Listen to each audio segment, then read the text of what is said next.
Greetings, this is Friarimentra, and welcome to my recap of Critical Role's 118th episode of Campaign 3, Saga of Bells Hells.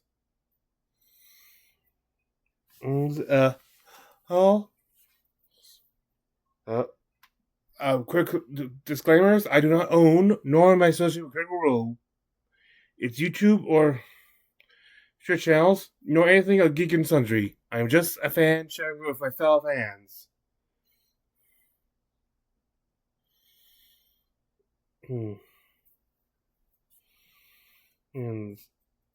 Let's see. There will be clips used in this review, mostly for these are mostly comedic moments. So my other clips will include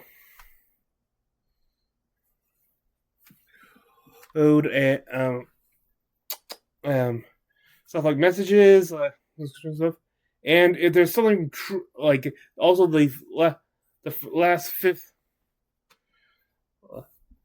like right beef, like if there's like a little bit of a cliffhanger or thing before break or the end of the episode, that will be included, and there will be a few truly critical moments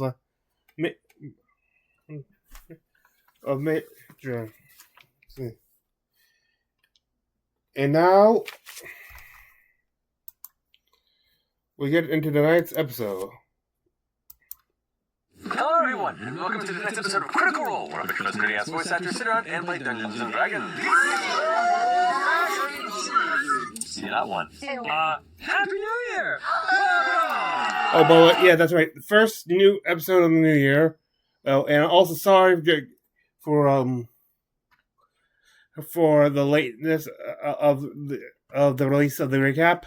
If you've seen in day 7 of my 12 Days of Christmas Lore video series, you'll know the explanation. Day 25 and all that it entails. Except murder sip one. There we go. Before we get into our first session of the year, we have some announcements to get through. Beginning with our sponsor of the evening, Forum, makers of unique wedding bands, pendants, and watches. And to talk about them, we've got a very special animal-loving guest. From the LA Zoo, please welcome the head zookeeper, Jerry McAllister Sons. Hello, yes, wonderful, yes, I am Jerry McAllister Sons. The animal kingdom is fascinating and beautiful, and I have brought some friends from the LA Zoo to meet you all tonight. This has to do with Thorum, though, right? Matthew, as we say in the zookeeping biz, hold your equus cabuluses. That's horses. Now, our first animal friend is Bandit. Come on, bring out Bandit. What's up, Bandit? I'm a professional. Oh, yeah.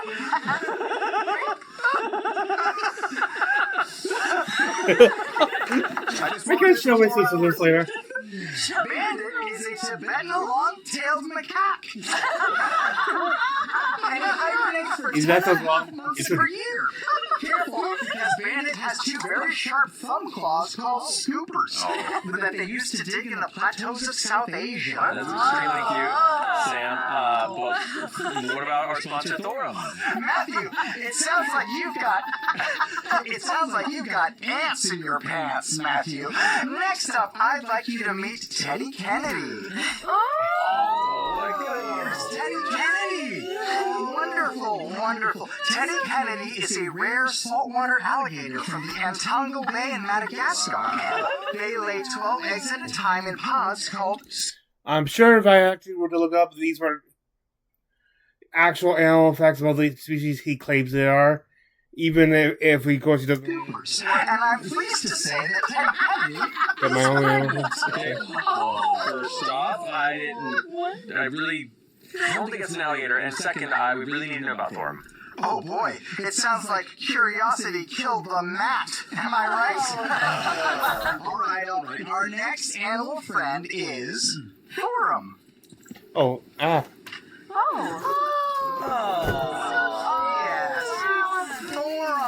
Thorum makes unique wedding pans out of everything from meteorite to whiskey. I get it now. And minimalist watches featuring Hawaiian koa and California redwood and super cute pendant necklaces. Oh, careful. Oh, Nice. give him a treat. Oh, Judy.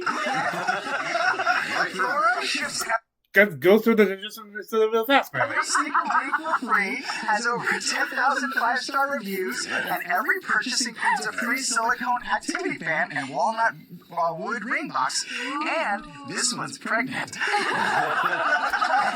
And the walnut ring box are I'm called gonna assume it's probably Scoopers. Scoopers.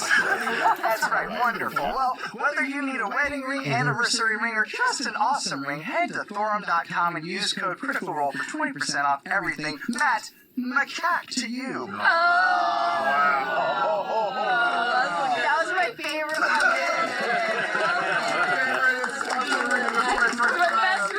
Way to start off the year. Hell yeah. Wait. Awesome. I was just playing a character, guys. It's me.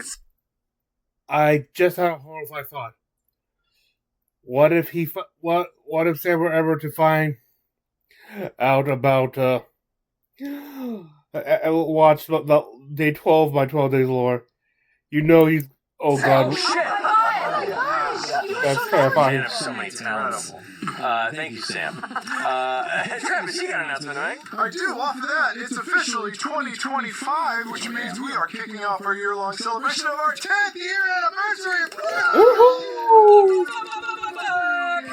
Years. You guys, that means looking forward to exclusive merch, live shows, conventions, so many conventions and live shows, more content, all sorts of fun surprises to thank you, the critters, our partners, and all the wonderful people who have joined the party along the way. So please keep your eyes peeled for our 10-year anniversary logo throughout the year, as that's how you know something special is coming your way. And honestly, we couldn't be more excited to share this milestone with you, and thank you for everything. It's 10 years in the can and 10 years 10 years to come. 10 years. 10 years to come. Get harvested and then canned. Scoopers. Bring back. Save us. All right, awesome. Sam, you have an announcement, I believe. I do, as Sam Riegel now.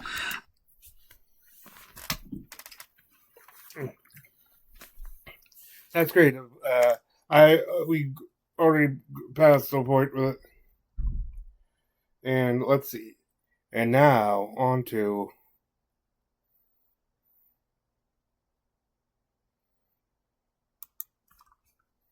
perfect. Thursday, now. One by one we climb until we reach the top. Goodbye do we fall? Will we meet our end or meet our destiny? Hold your breath and roll. How you want to do this? It's Thursday night. All ye creators, come join us. It's time to continue our flight. Magic and mystery, who knows what will happen? Things for sure, we never give up on the fight. From the healer to the renegade, we all share the same goal. Adding more eyes, taking more chances. Hold your breath and roll. You can try. Thursday night. All ye critters, come join us. It's time to continue our flight. Thursday night. There's magic and mystery from darkness. Our friendship will rise. But one thing's for sure, we never give up on the fight. Oh, get ready! It's Thursday night!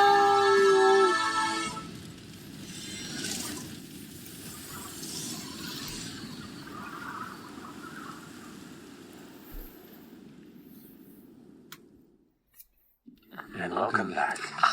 So, last we left off, Bell's Hells, with the aid of 2 other disparate groups of heroes, have managed to head towards the depths of Ruidus, trying to follow the footprints and current aspirations of the Ruby Vanguard and Ludinus the Left. After discovering through a vision that your mother was seemingly captured by Ludinus and being transferred, her abilities and possibly her physical being transferred and destroyed into Ludinus through a newly constructed quintessence array, you raced through the subterranean tunnels, befriended a number of the mycetes and the strange fungal culture that exists within the lower layers of Ruidus itself, interfaced with the core of that mycelium network and the kind of hive mind of the mycete culture, in which you also granted the seed of all minds burn, to whatever end that might be. Trekking further on, bypassing some challenges, stumbling past others, eventually you came to the outer depths of the prime pillar, whereupon a fissure in the thick glass led you deeper within. The tree trunk-like ringed layers of stone and glass revealing themselves as you began to wind deeper into the central pillar that represents, it seems to be, a path to the core of the moon. There, you came upon a troop of exultants that had surrounded Ludinus, keeping him contained within some sort of a psychic shell, while he was on the cusp of absorbing the remnants of your mother. You then quickly sprang into action, defeating and dispelling and disrupting the concentration of these exultants until one by one they fell, with the last one crumbling. The shield was absolved and destroyed. A rapid series of actions pulled your mother, Liana, from the jaws of destruction and ash. And your resident blue bard here immediately locked Ludinus within a dense force cage spell. Let's go. In this moment, here within the outer layers of the prime pillar, Ludinus seems to nod with a strange bit of approval to what has just transpired, as you see the arching, flaring veins of purplish, exultant energy crawling up around his neck and his arms, his hair beginning to float and flow around him. The essence of Liliana's exultant, Ruidus-born gift being transferred, albeit temporarily, to Martinet Ludinus the Left. And here, as you all stand at the immediate end of an intense conflict, you catch your breath and look face to face with what looks to be a very calm and smug villain. As you all stand there, Ludinus kind of paces back and forth within the cage, like a calm lion, tiger, just kind of looking about the rest of your troop. A liger, if you will. A liger, if you will. Awesome. And Ludinus starts to speak, saying that, well, whatever happens, we're at the end of an era.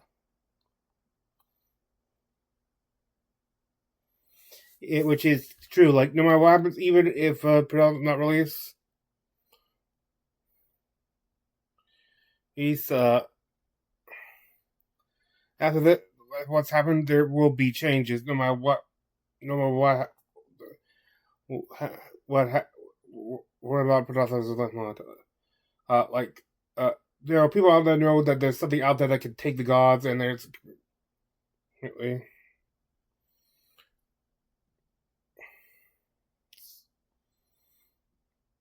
and as Ludinus talks with them, starts a little chat with them, watching over Chet spies a towel to the side, which he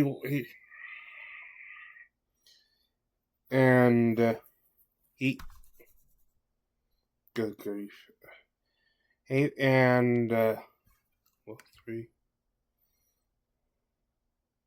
He decides to try to go explore it.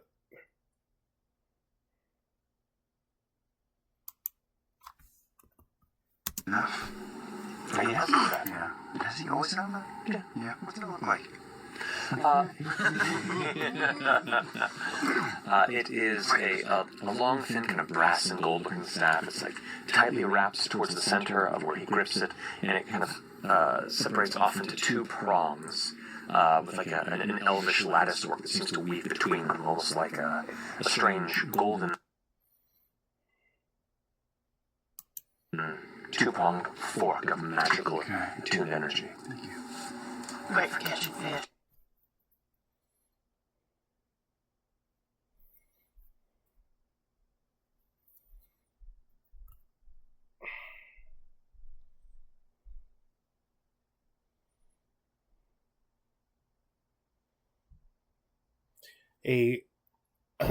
Anyway, as Chetney sneaks into the hell, they continue the conversation with those talks, and Imogen states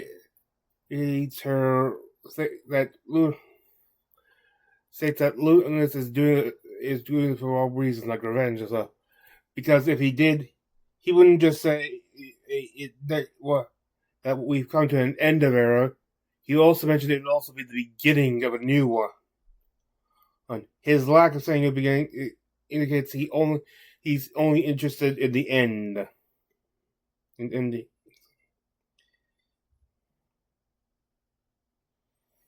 he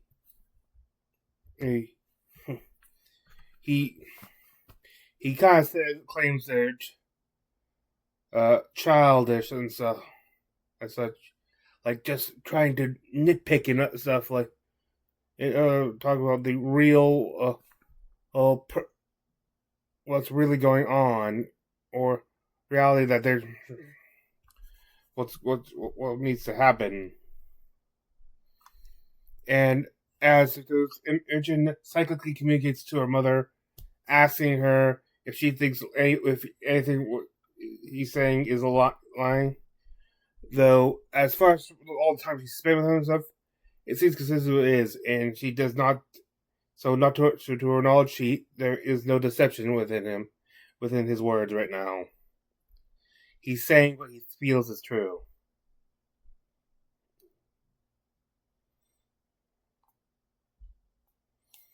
As he goes, he says that he looks it says that Liliana he always planned to have Liliana become the vessel of Prodathos.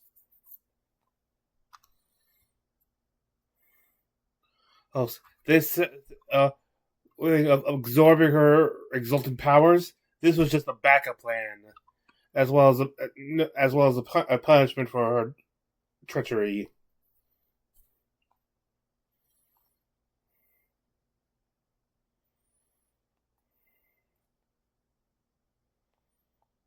Ashton just says that he does admit that he does. Look at it, says he does agree with what a lot is saying, and it specifically says the gods need to be dealt with, just not by you.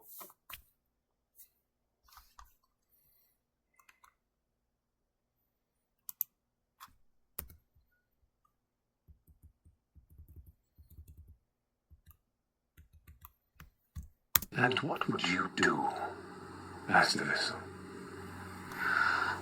Either of you. The beginning of a new age, Lunas. Yeah, it would be so amazing. I mean, I would just eat everyone.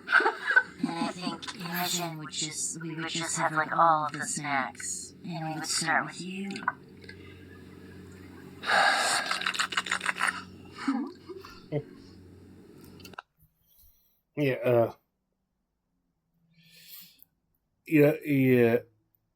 Yes, so to answer your question, yes, you are surrounded by idiots.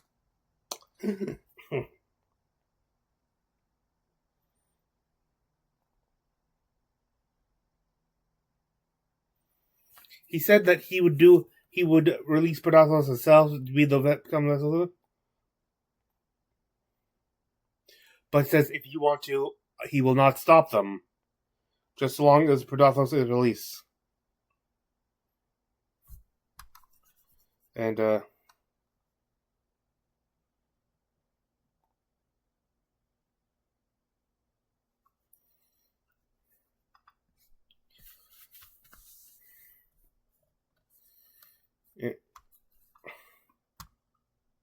The dude says, like, hey, what if we were to be released? What would you do? So he does challenge, and how do I know I can trust you after all the opposition they give him? But then he challenges, what drives you?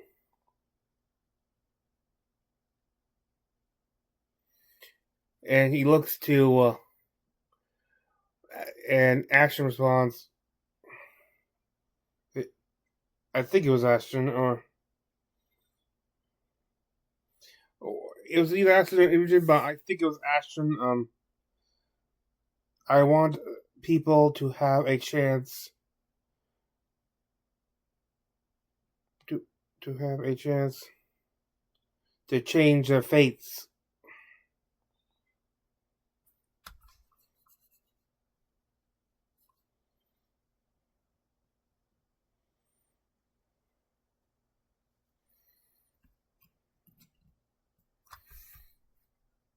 Lorna then asked him if he ever tried asking gods to help try to see if they will actually willing to change or actually go.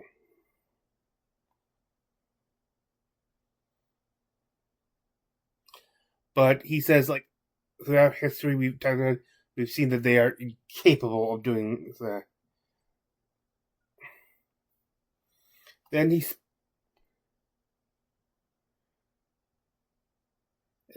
thinks so.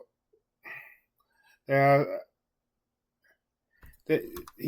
forget how he gets there, but he ends up talking about his family. They were very devout worshippers in the Lawbearer. And he said he was told from a young age that she would always be there to help protect them. Mm-hmm. There. And then he said what ended up happening to his family. Then he says what happens to them. They end up being, as he said, collateral damage in the Lawbearer's battle against the crawling king. In the midst of his home of Ozana. Ozaha? Or Ozana? Which it was completely destroyed. Saying how, as he met with more survivors, a lot of them still try to keep the faith and saying, they will help us. And as the way goes, more start to lose their faith. And still no response. So he says they only care about themselves. Well, they only care about them. The other deities.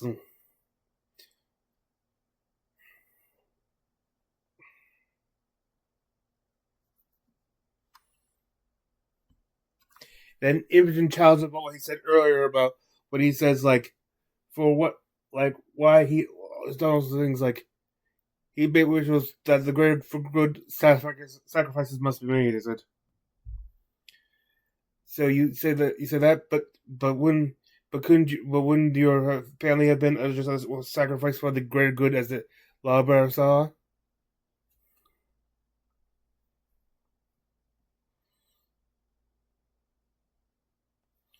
Would you have rather let the Lawbearer have the crawling king free?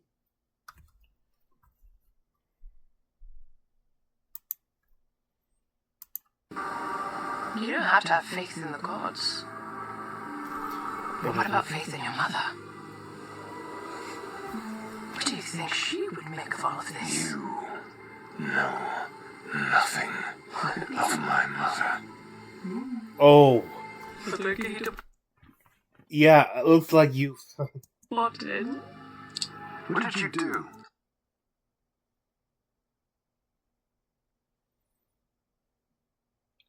He tells more how he weighed the stuff with bad stuff, how he weighed with the others, and trying to do. He then goes on to say sometimes sacrifices must be made, but the good remember them when others do not.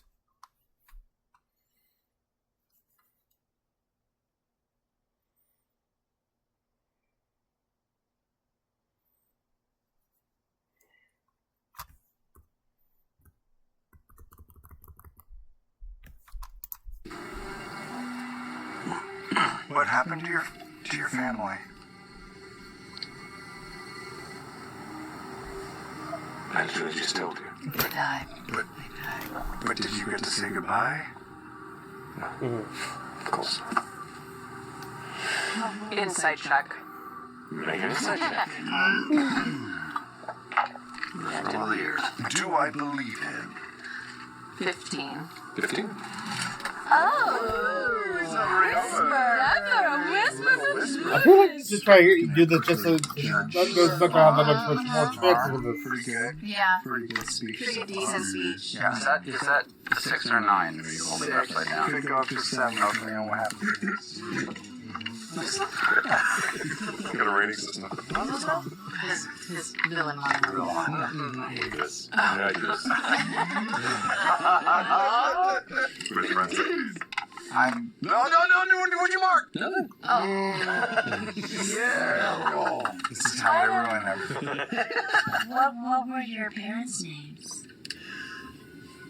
Yes, what was your mother's Do you name? remember, since it's been so long, and it's very important, as we've learned in the past, to learn the names of people's parents. I didn't know the names of mine until very recently. As someone whose parents had faith and died, and I was cast into the middle of nowhere and blamed the gods and was left without anything. I cannot believe how much of your story makes sense to me. And I cannot believe how different we both came out. I'm still an asshole, don't get me wrong. It's true. Fuck. What is wrong with you? Get over it. Grow up.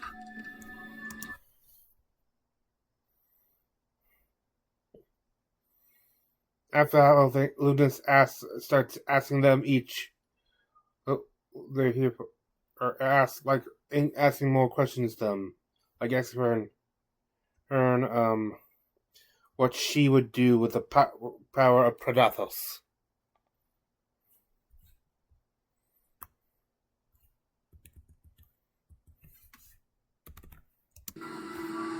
I would probably, make sure all of my friends have, everything I want. Get them all, a nice house. Whatever kind of food they want. I don't think it's like being a genie.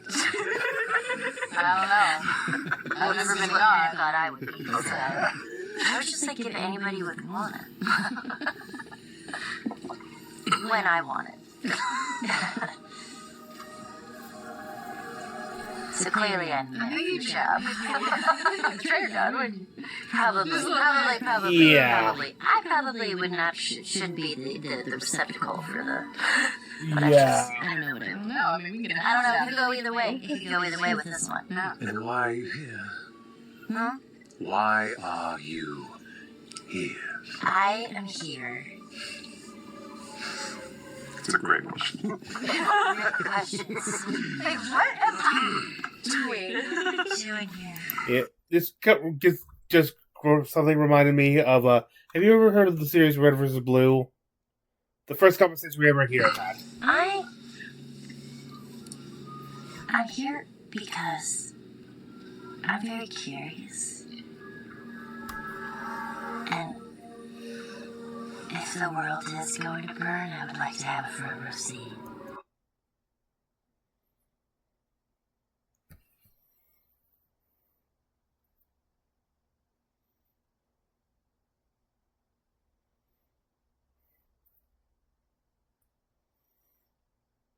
See,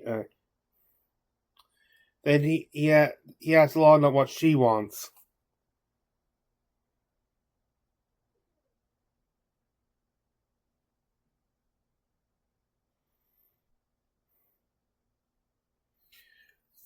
For her, how she got here was basically being with her friends, and like when someone had to, and she walked through the door.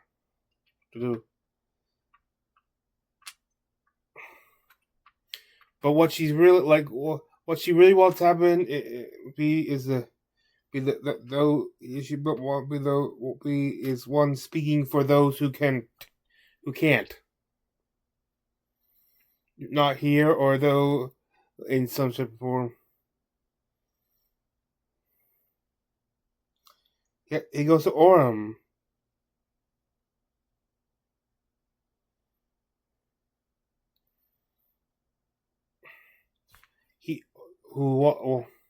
He says right he's here because he'd rather do than say.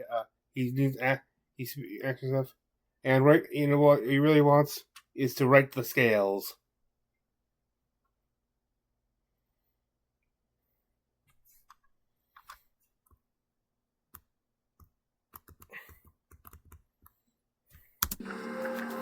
Honestly, I can't wait for you to come out of that box. Your head, your hair. I love you so much, Orem. Now that is forthright honesty. And it's appreciated. Go fuck yourself.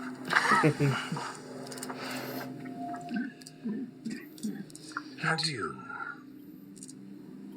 wanderer of the silken sands?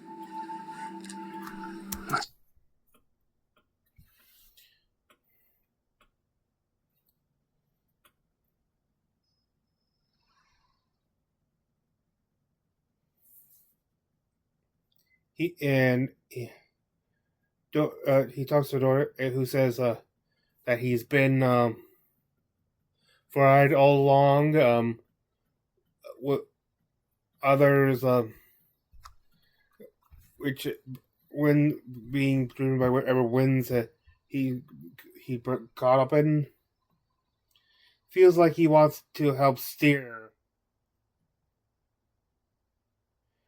for a little bit. He's tired of being driven around by people who know things. They ask, "Do you think what you're doing is good?" If he thinks what he's doing is good, and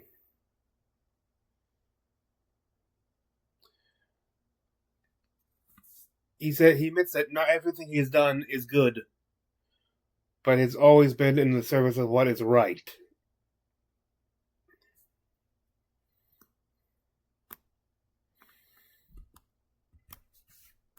Serve what I know to be right. Ha, gotcha. It's perfect. The best villains always think they're right. Wait. We think we're right too. Don't think too hard about it. 90% sure. No. I don't know if that's accurate. No, pretty messy. At least we don't have illusions that this is means to an end. That's what makes a villain.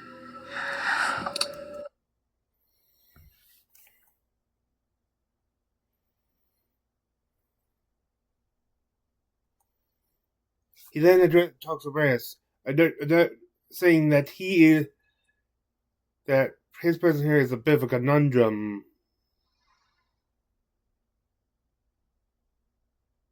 Or no, he's he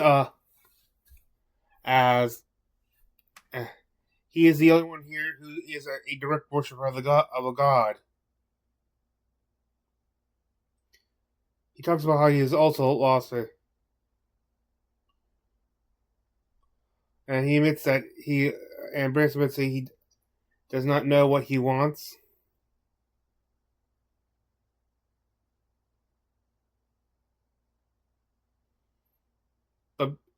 But being around those who do know what they want helps.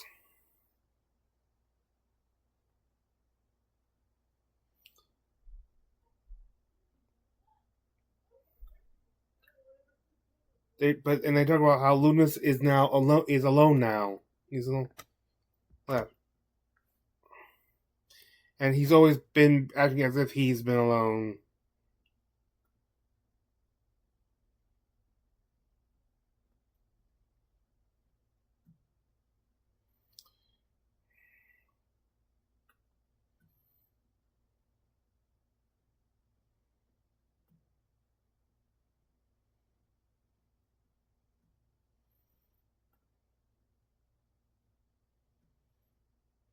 Yeah.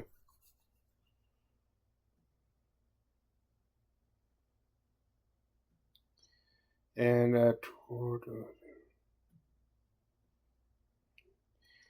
as the conversation progresses, Dorian quickly tries to get a second message. There's just Imogen that I forget if it was the second or he just whispered her saying that his basically his spell doesn't last forever, and technically, and it won't even so not only will not mean it won't hover her, and it doesn't even have to end, as there are spells that can get away, certain teleportation spells that can get through it.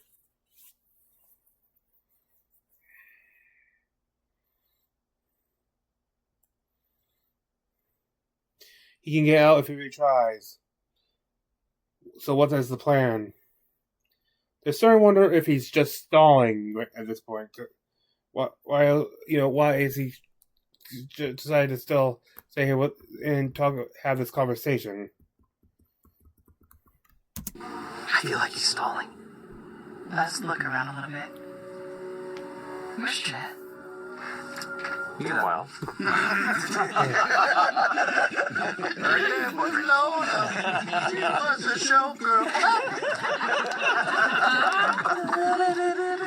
checking. Basically, he's now went into the tunnel. Well, stuff. He's going there. He reaches this crevasse.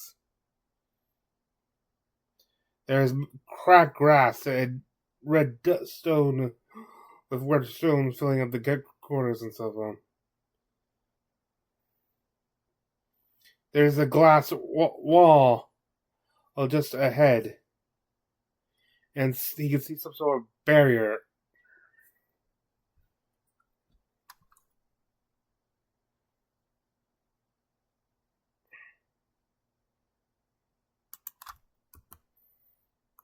Lattice patterns of some sort of extremely detailed glyph-like barrier. Multitudes of layers of it sitting densely one beneath the next. Big red button, you guys. Sorry. Jump in. Yeah, that's Senators, you know what's happening. Okay, first of all, while you've been walking, has there been any sort of tracks on the ground? No, there's no sign. No sign of any recent activity, I believe. Yeah, just want to check something. Okay.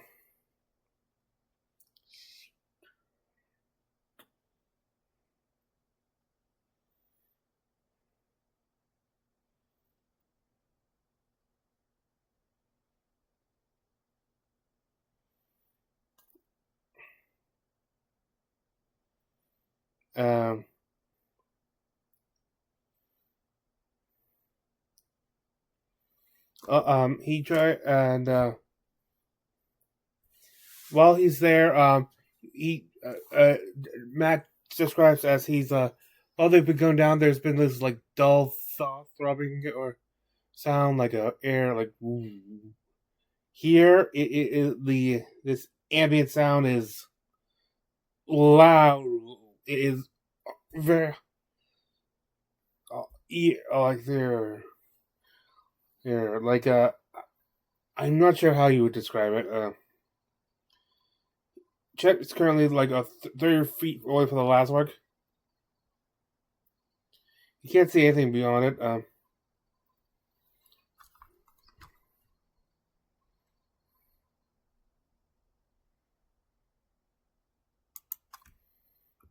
WH feet, and I'll take out one of the wooden discs. Oh, sorry, 130 feet. Pop Industries exclusive.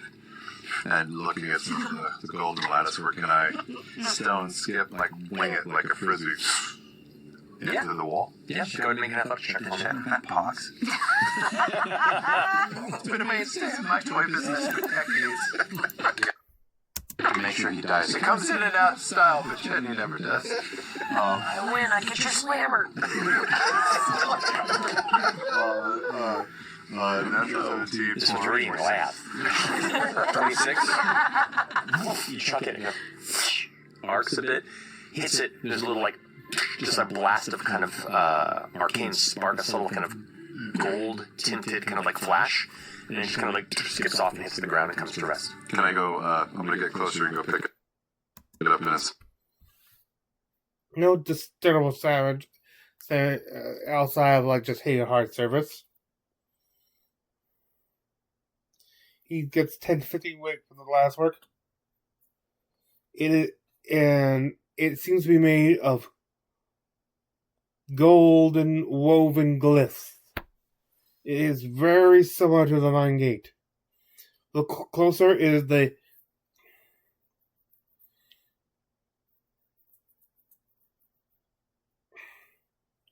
glyphs. It seem to be made of more interwoven glyphs there. Which closer it looks even more and more. Or that to the infinitesimal level. It's on to the infinitesimal level. He tries touching the barrier. It gives like a resistance. It's like warm, like not burning hot and stuff. It's like you can acknowledge that there's a temperature that's greater than his own body heat. But it's there. And the barrier feels quite solid.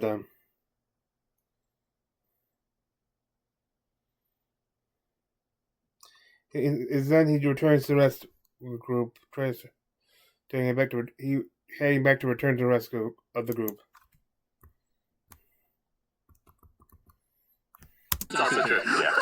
Can I? That's just the perfect segue. Asking me. That's just the perfect segue. That's also true. Yeah. Can I, in my mom's head, while Ludinus is monologuing, ask her, do you know? Oh, wait, hang on.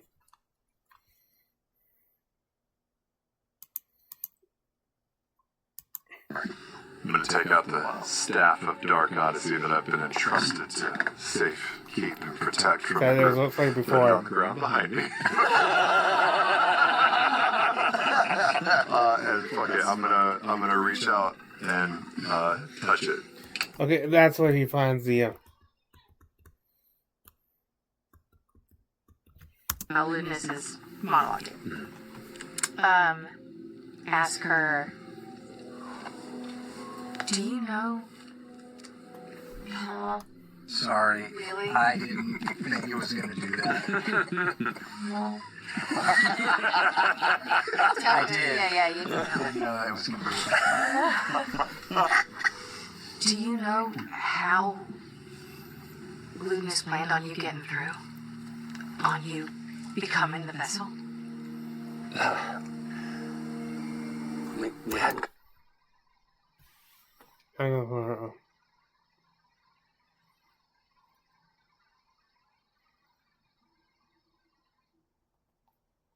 It requires a marker Prodathos, which just means ones. And basically I think it needs really all it would need to technically do is touch the barrier.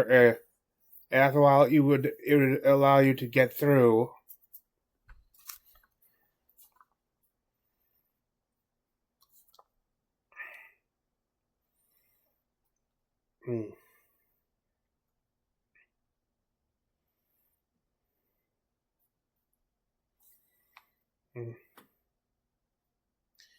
So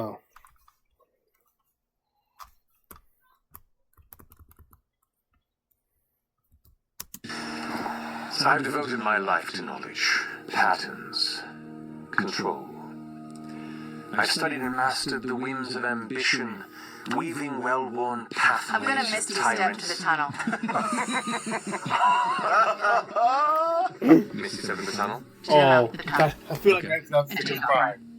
They're not here to hear. They're not even listening to this moment. Children are so impatient.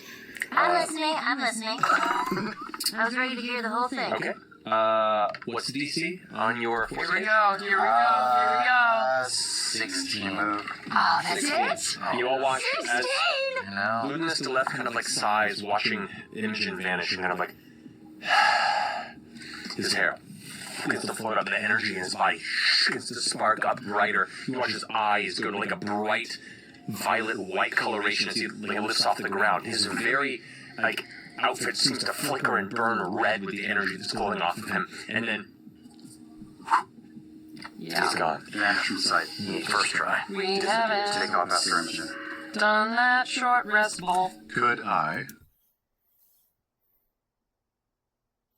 Chet uses detect magic on the glass as he heads back. As he's heading back, it has an innate magic, but one that's not easy for them to classify. It's like a not quite part of any of the other schools of magic. It's like a raw.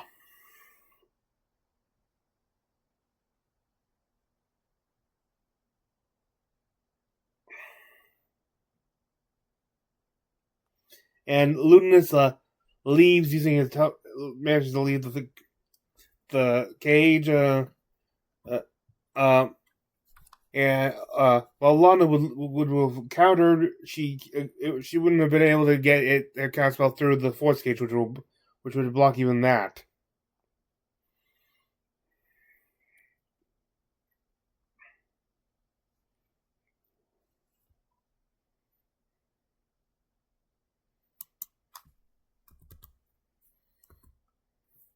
Oh, good. I'm getting used to the keyboard or layout right I don't now. know. They just left. I'm off somewhere else. What are you doing? What are you doing? Well, I was going to sit down and pray. Oh, But- shit. Well, But sorry. everybody just left, and I don't know that they did. Well, for instance, We'd make a Roll's still there. here's what we'll do. Because you said obviously you're going to pray, and then everyone else was talking for a bit before this happened. Yeah. So you said you wanted to. Basically, he uses takes his paint, some of his poisonous paint. It starts to pray.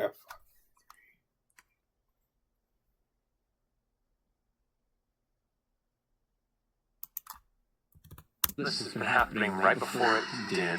Breas had stepped off to attempt to reach out to a source of divine inspiration. You know what? Let's have all the rest of you leave the table if you don't mind. They don't even know who. You know he's going to kick that off? All right.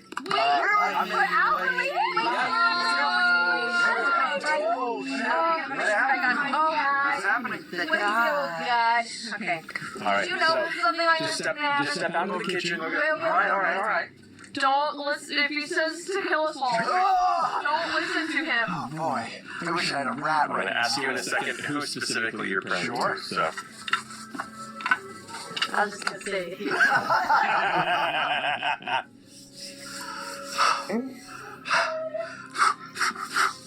All right.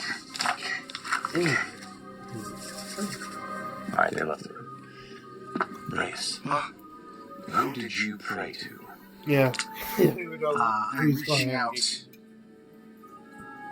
to see if the Lord of Lies, the King of the Hells, Lord Asmodeus, will hear my plea for guidance. Okay. It's you. He starts as he starts. It starts with. And he starts to see a vision of flames and fire. And he sees an onyx throne. And he sees on it Asmodeus.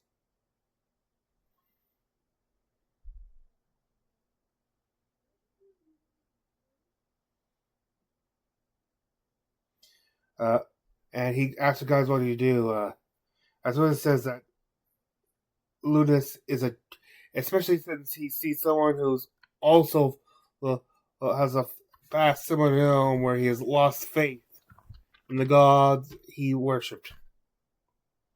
And also says that Lunas is a tragic figure, but misguided. he says he's too far gone. So basically, no matter what happens, he's saying Lunas must die. And then he says that Predathos must stay locked away, must stay imprisoned.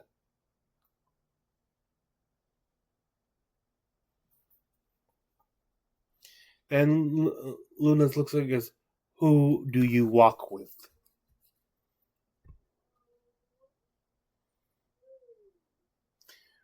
And Reyes says, with you. But then he asks, how will I know when the time is right? Like, asking about like when to make his move, and should the people. He's already talked about how he's one of the group of people who he likes, but he still affirms that his loyalty is right there. And he says, "If I must betray him, how I know."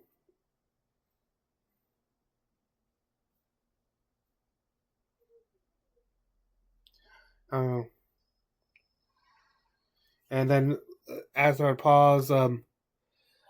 Asmodeus asks him, "What do you want?"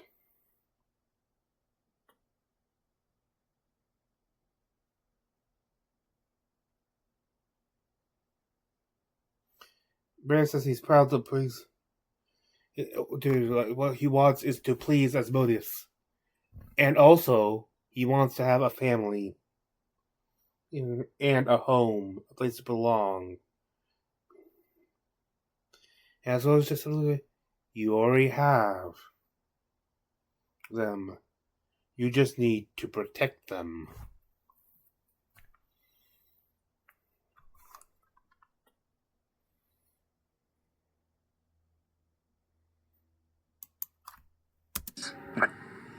Yes.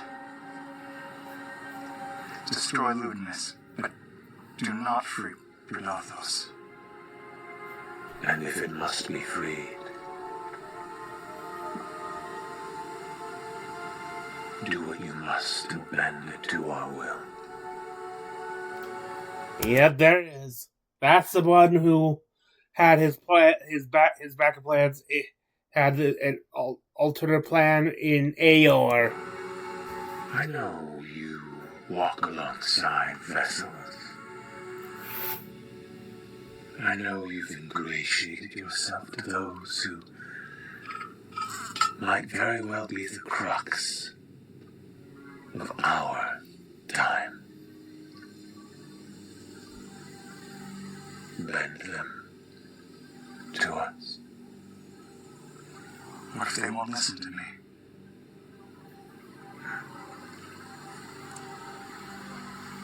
Then perhaps it needs a vessel to survive. And without a vessel still remaining, your home will be protected. I understand. And you'll bring me to you? And so many more things, Brace. You've only stepped but a little into these flames and pleasures. I'm proud of you.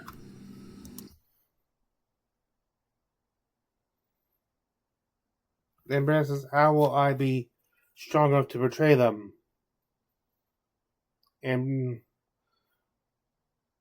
when and as was his response, when the moment's right, we will strike together.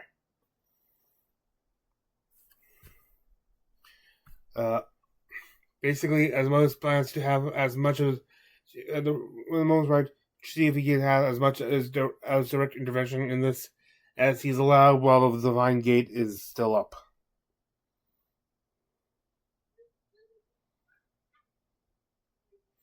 At one point, he goes to do what we've done. And then you see a little bit of the cocky nature of him saying, I was always special. Show them why.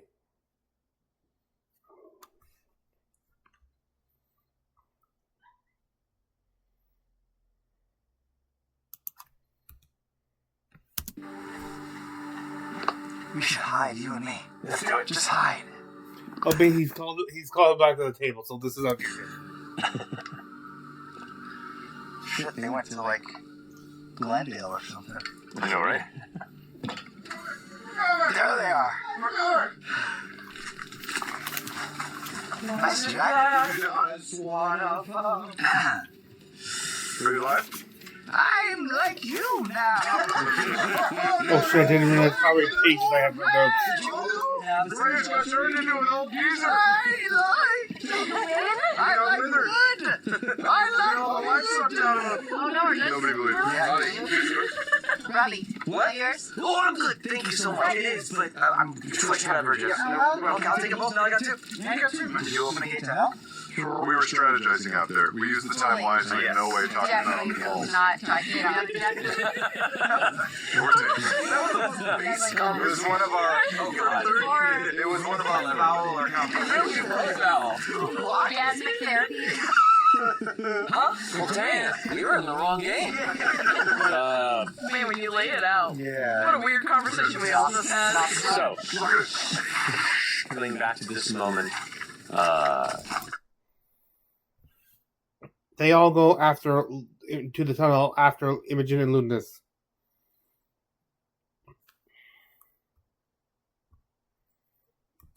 Yes. Let's go. okay.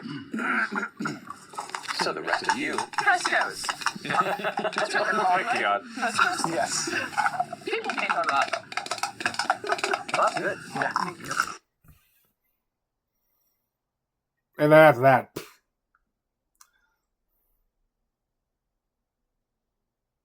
they go back into where the end of the tunnel where Chetney was found, which is has been definitively identified as the Hallowed Cage. The Hallowed Cage.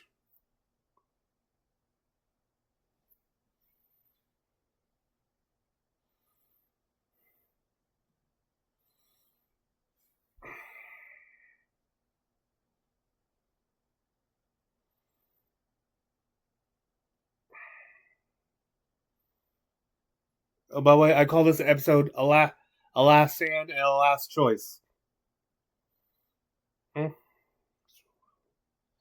They find their Ludinus attempting to release Pedathos. He stands before the barrier.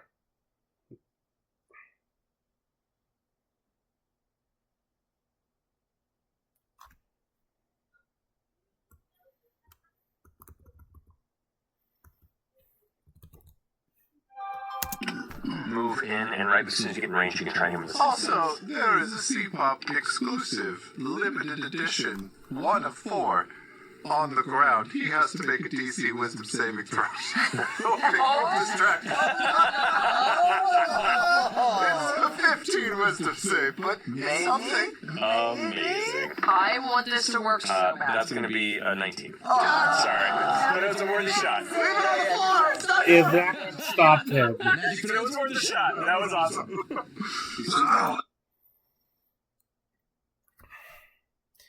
He seems good at that. Also, a psycho glance that Imogen was sending to him, which he was talking about before he mentioned the C-Pops exclusive.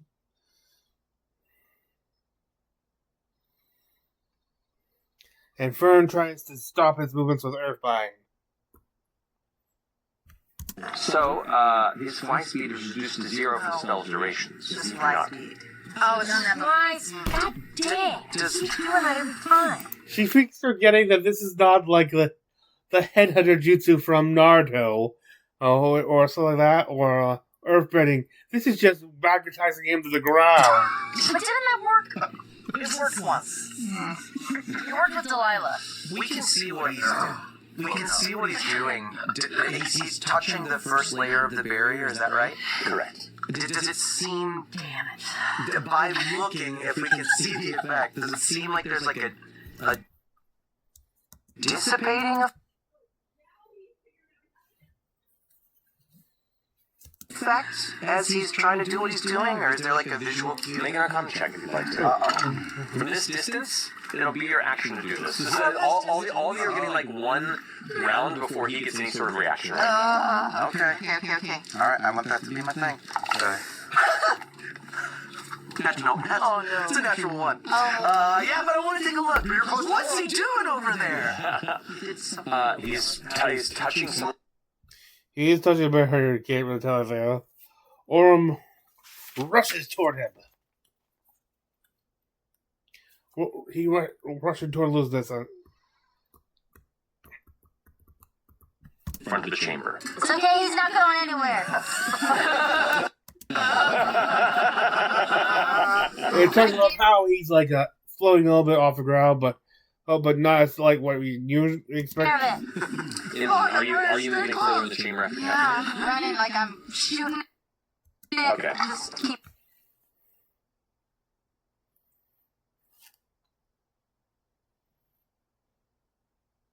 They're trying like use this round to get as close as possible to Luznes. Activate action on the long way, activating his shard of Kamot. And actually tries to go servers around to sneak, just jump on a sneak.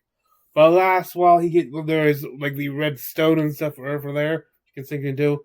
Most of the glass, and he can only get like he'll do so. He's still very much visible.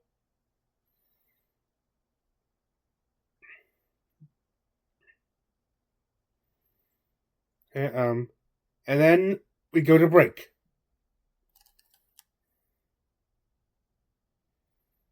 And after which,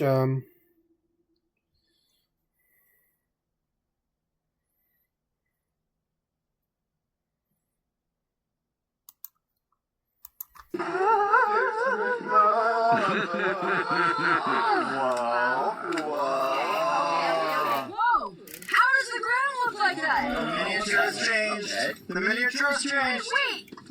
Is that action? Wait, he changed? Yeah, he's... Wait, who changed? Is that action? Luda. No. No, wait, that's the Wig Boy. No. That's Luda. Luda as the exalt. this is him as exalted.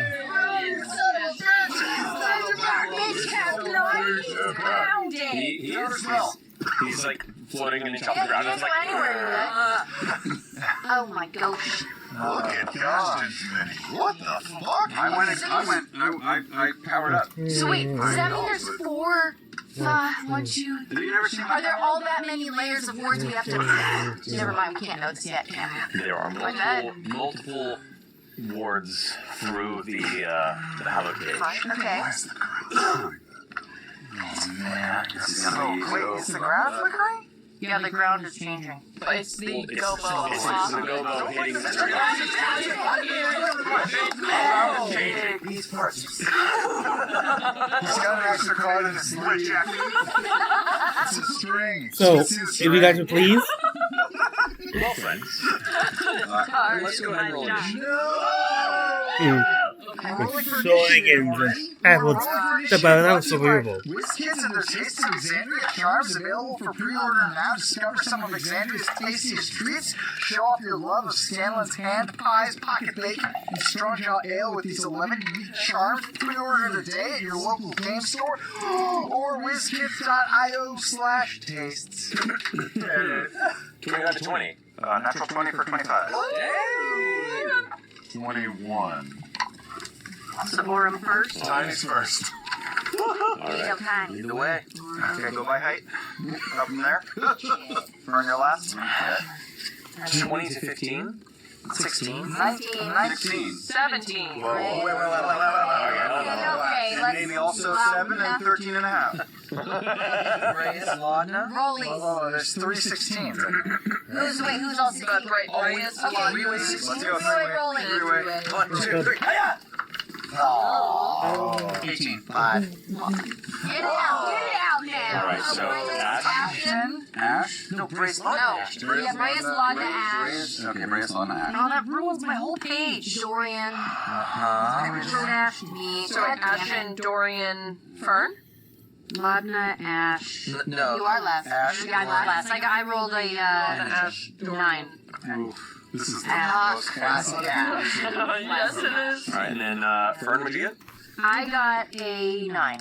Gotcha. So Orm, Chet, Reyes, Laudna, Ashton, Dorian, Imogen, Fern.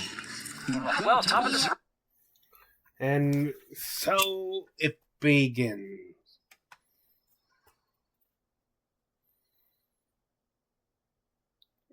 Aura moves in closer to use seedlings to activate seedling to use grasping vine on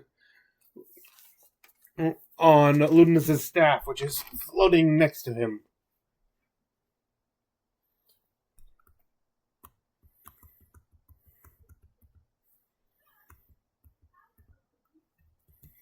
Okay, 17. So what I'll go ahead is I'll roll and add his spellcasting modifier and try and get 17. His modifier's like 17. 6. That's going to fail. Whoa! So the staff, you pull it back into your hand. That's I know, now what? Can't do magic. going to say most It's done. Well, Dog has got the car. currently, he has less options, but he could also yank it back. So, that was movement, then action. And then I'm out of...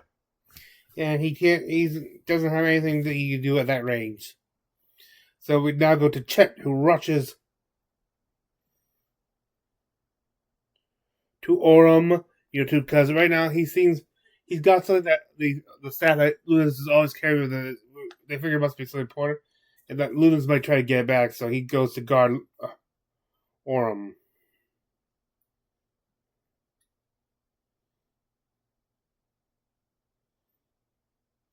And then Chetney, and he goes and starts changing his were form, which is into his werewolf form. And he casts, and then he takes out he takes out Esteros' Cade, transforms it into the Scythe Turmoil, and uses it to cast the spell Shatter.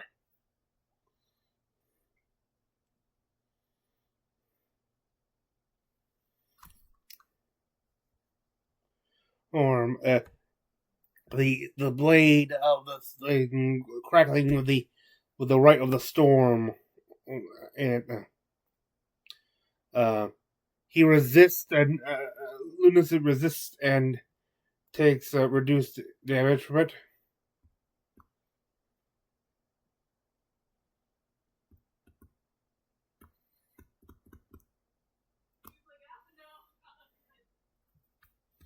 Oh, wait a second.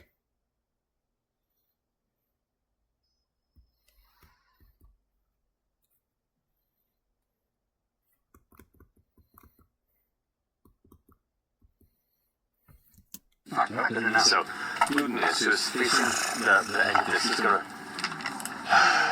turn around. Come on, baby. Let's go.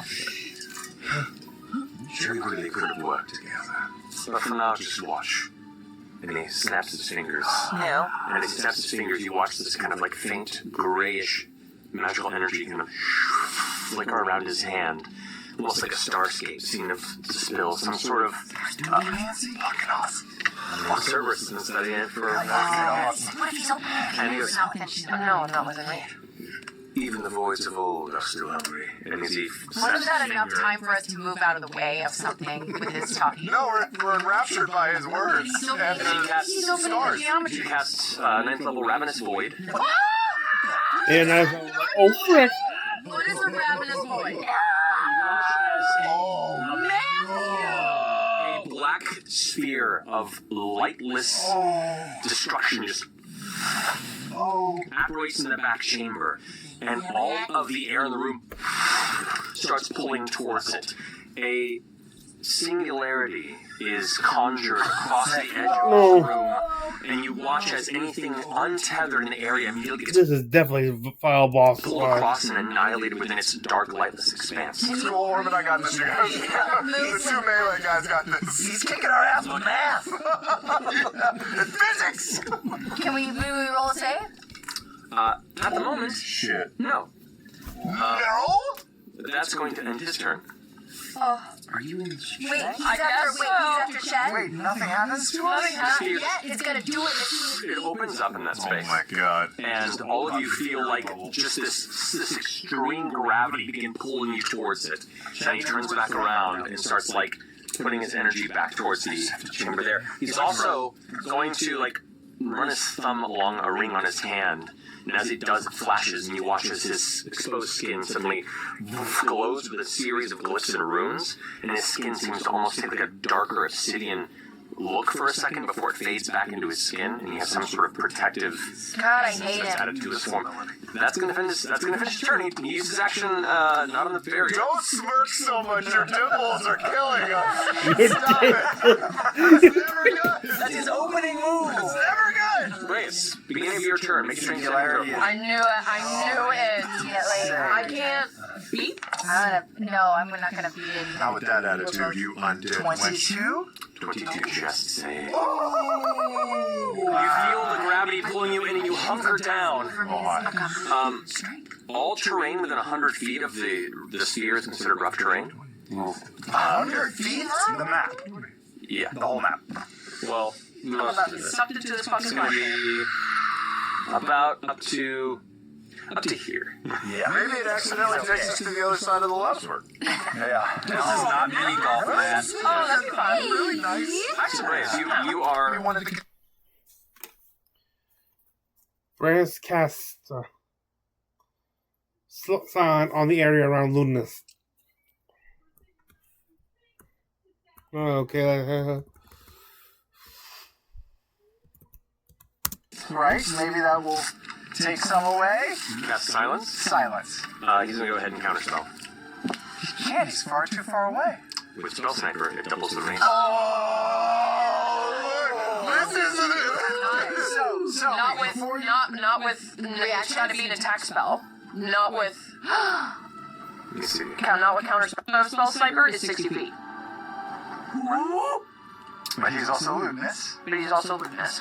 Let me see here. Which means he may have a feat that already doubles his well. I mean, Even double. teleport is not an attack spell, and we all. Oh my god, we're getting out the book. Yeah, but look at pretty quick it is. Counter spell. So whatever. I thought it was come up as Because otherwise, Wayne's range is required. when you cast a spell that requires you to make an attack roll, the spell's range is doubled. Your ranged spell attacks ignore half cover and three covers quarter. Required. Oh, 3/4 cover. Fuck me. Wow. Oh boy, that's the book and the phone. Yeah. Oh, That's some Nick. I didn't mean to throw us off. Right there. no, it's good. Okay. I'm here's your inspiration. Okay. Speaking out loud, Did I just piss off the DM? No. Should I just let this No, go? I'm making an adjustment. No, it's good.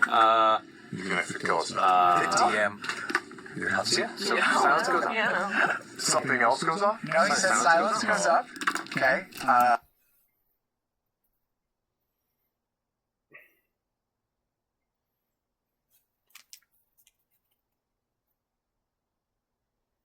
And then we get a lot of time who does a save and fails and is pulled into the void and is trapped in this epicenter.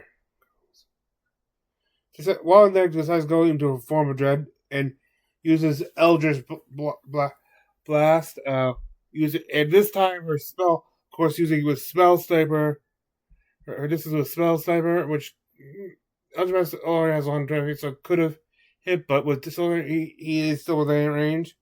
Aims for the neck. He does only one manages to hit, but one.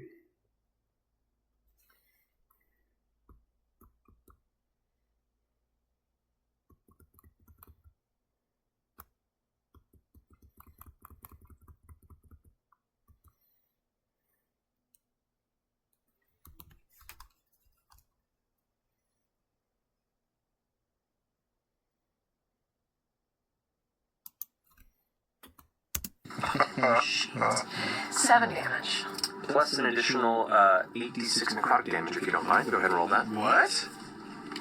8d6 necrotic damage? For hitting that spot? For hitting that spot? It's like one of those little cysts that you bust with and it's He hit he just encyclopedia. he just thought Who has an this encyclopedia? is this weakness is a major Have you ever flaw seen for if him. I needed to, Make a like, point. can I empower? This is a big book. No, this is your actual That's spell. the feeling of smell that's on your head. Roll this way. 11, 12, And then it comes back like a year later. 15 plus 15, 25, 26 damage. Necrotic damage. On top of that, 7. 7, you'll roll the 2 plus your 5. Yes. Alright. So, So my bonus.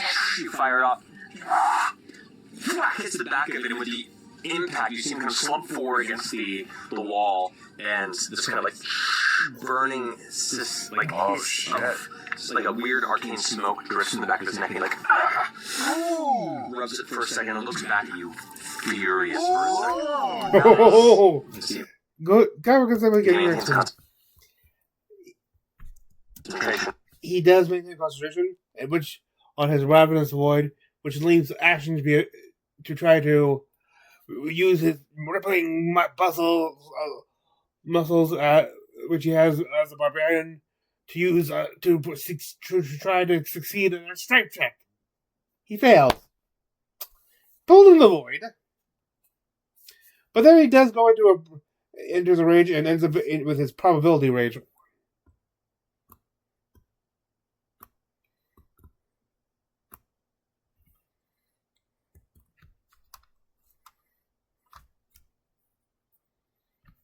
Oh, well. With a mission on deck, beginning of your turn, make a strength saving throw for me, Dorian. Strength saving throw? Oh, boy. Come on, dude. Come on, big boy! Fuck. Well,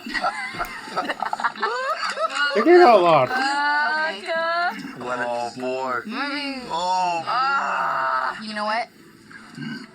Form a colony of like a life raft of ants. Yes, just float on the water. Hold on. Dorian, you take 23 points of force damage. cool. If only Reyes had been pulled in there, we all would have been resistant. I can go in there for you guys. No. Whoever should. I thought Brian was supposed to pull it. What does your guy tell you to do, Chris? Boy, whack everything's going according. I think I missed it. Yeah, anyone with the fuck out here would be great.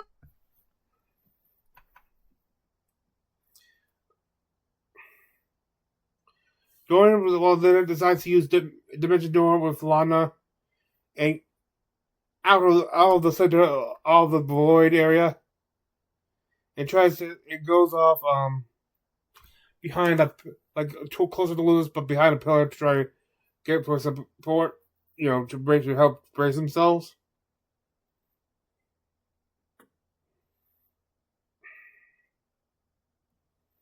Though it doesn't matter, as he actually does get out of the area of effect.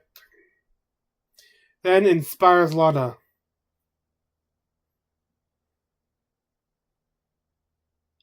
And then we found out that because he absorbed the exalted power of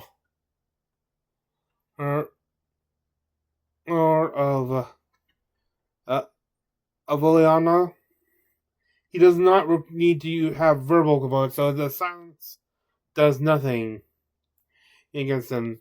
Not sure why he would try to counterspell.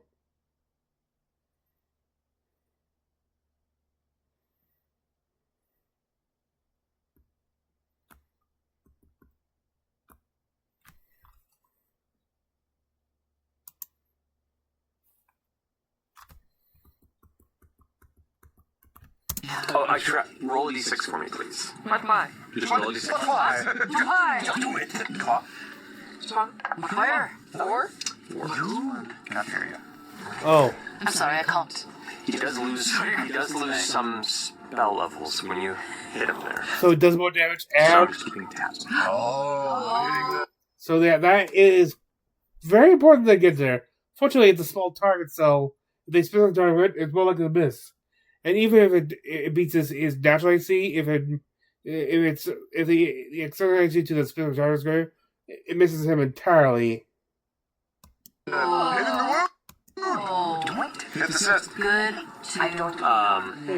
So he's gonna go ahead and from behind. Now that he's focused back on it, turns back at the two of you, Chetney and Orem, and is gonna see the staff that you have punched in.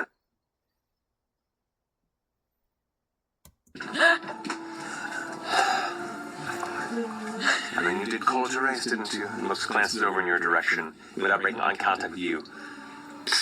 Releases this bolt of extremely bright, crackling lightning out that way. It's going to, from this direction here, 100.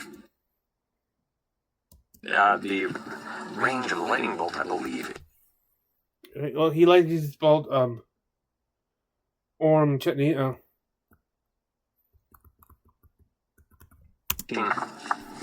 That turn there for Dorian and Imogen. Beginning of your turn, I need you to make a strength saving throw for me, please. You got this. Unless I roll a 20. Go on, Imo. 20.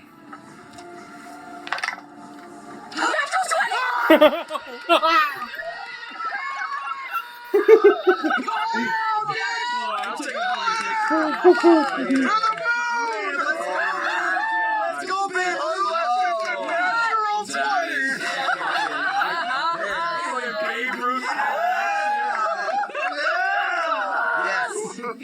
You resist the intense gravity of the ravenous void. Your turn is yours. Oh God, I fully thought I was gonna get sucked in. Now I gotta think about what I'm gonna do. Down here is our time.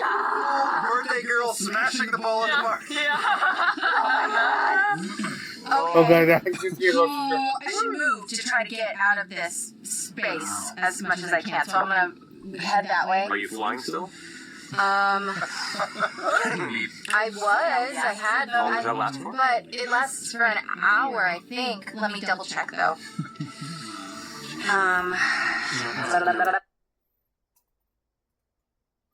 Yeah, it's over. So it said she uses a misty step to get over. I think behind here to brace herself. Gets rocked against the pole, and then uses her sorcerer to distance spell on a mind sliver. Though gets hit, but it resists. But succeeds at the same. It resists. Fern is fails as pulled in the void. And so is Mister. So, but she uses her ability with Mister to teleport herself out of it along with Ashton.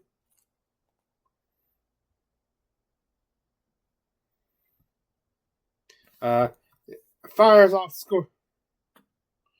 Where he's aimed at the ray on his neck.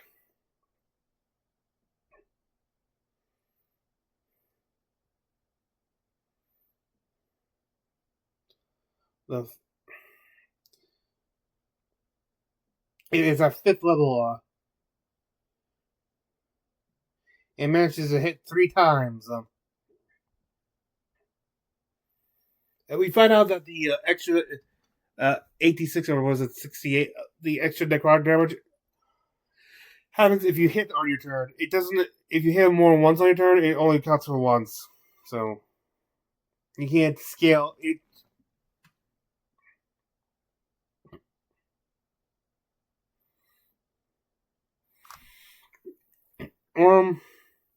Orem is pulled into the void. That he uses his misty step to escape. And Cheney tries to use inflicts Lunas with the blood curse of the mortal mind, which is he amplifies. So he'll now have disadvantage on all saves.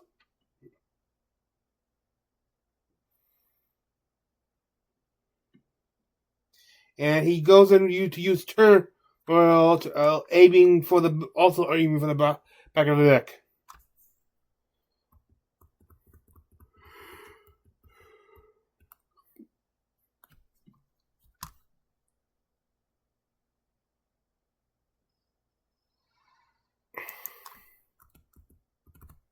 And Ludinus kind of just glances over his shoulder and goes, "Oh, there you are." Oh, is he hitting on you? He's a little look back. I mean, isn't. That is the end of my turn. All right, finishes Chetney's go. It is now Ludinus' turn. And who uses his own Mind Sliver on Chet. Then goes back to focusing on the barrier. And as he goes, you see him start to walk through the first layer.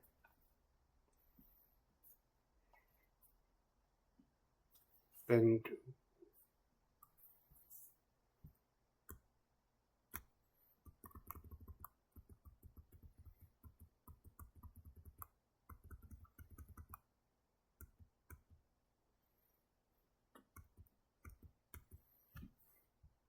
Bonus action. He kind of steps through it, and then turns back again and goes, "Go play with your friends." He flicks his hand. Make a strength saving throw for me.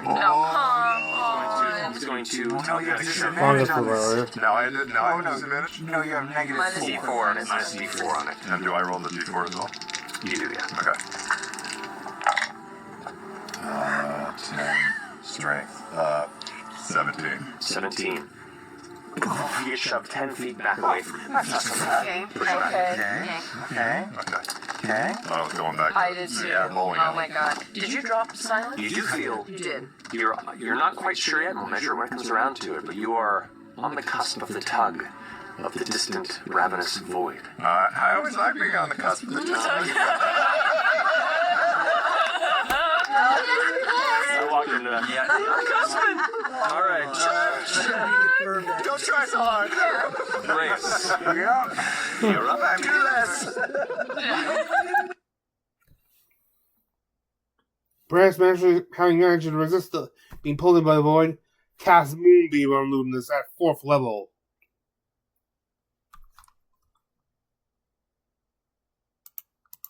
Evidence. Moonbeam is 4th level, 120-foot range. That'll definitely get him. Is it red moonbeam? Yes. Yes. Oh, weirdly, on the moon, it's just called beam. That's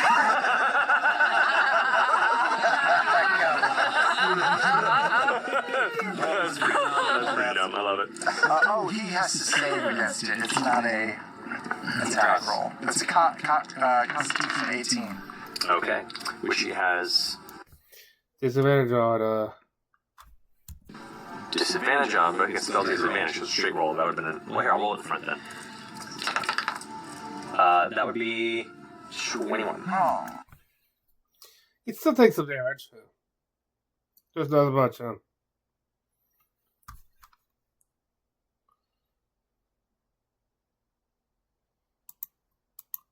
I will inspire you, Fern. Okay. I'll just sort of show you like a little bit of chest. Whoa! Look at those curls coming out the top of my hair. Yeah, they've got curls on top of the hair. It's curly hair. Perfect. Perfectly curled. All right. So finish your turn, Bree. Yep.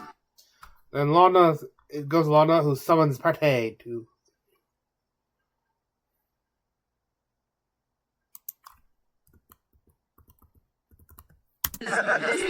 You're my nuke.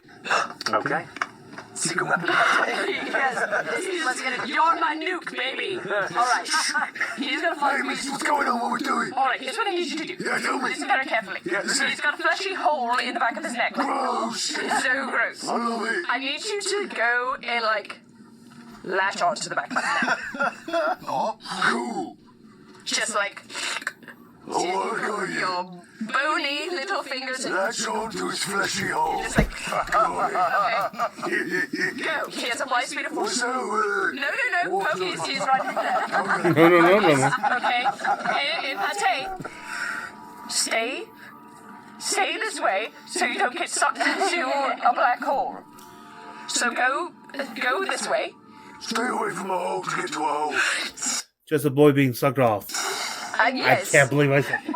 It's, I know what I'm saying, double but I negative can't believe circle. Yep. Tiny. All right. What's his flight speed? 40. 40. So from there. Fly into that hole. Can you summon him farther away? And uses it, and since as a familiar, she can cast spells with a range of touch room. uses shocking grasp. And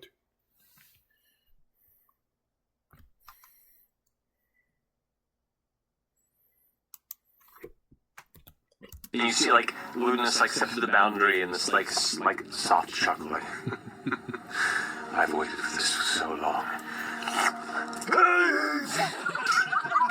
It's just like, humping him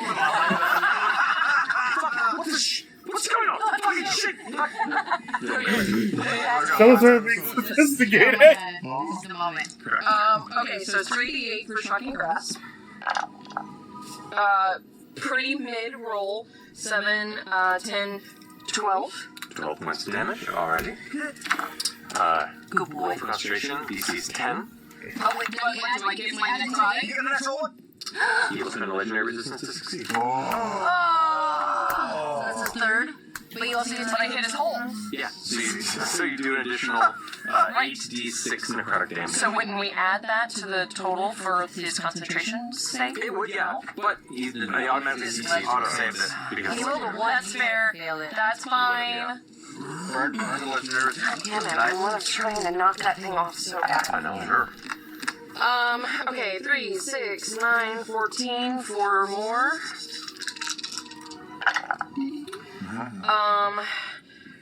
What did I just say? 14, 15, plus 8 is going to be 23, plus another 3, 26. 26, alright, just 26 damage on that, and roll a d6 for me. To take his spells away. Oh, right. 6, roll a 6. 6! Oh, that's great for him. He's going to lose a 4th and a 3rd level spell slot on that. Yeah, baby. Wow. Okay. Oh, yeah, it's like a one. It's a roll That was a d6 great turn. d6 That was plus 1. So, really good turn. as you cast the shocking grasp through, Pate is just like chuckling while humping the back of Lucius' head. He's like, you just and like reaches back just as like tears him from the back and like throws Pate into the rock. Oh, worth it! And, like he sinks down as Lucius pulls his hand back and there's like black blood and like a weird, almost like a maple syrup texture, like what's kind of coming out of where. Ew! Out of the fleshy hole, maple syrup. Well, it's not a hole, but Now it is. How it is, yeah. Get him. but yeah, he did not appreciate that. And so, wait, what, he spiked Pate against the rock? Yeah, he just, narratively just threw him against the rock. Okay. He's still right there. He's still there.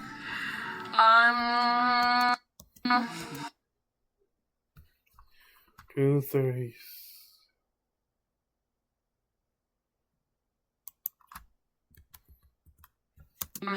So finish your turn, Ladna?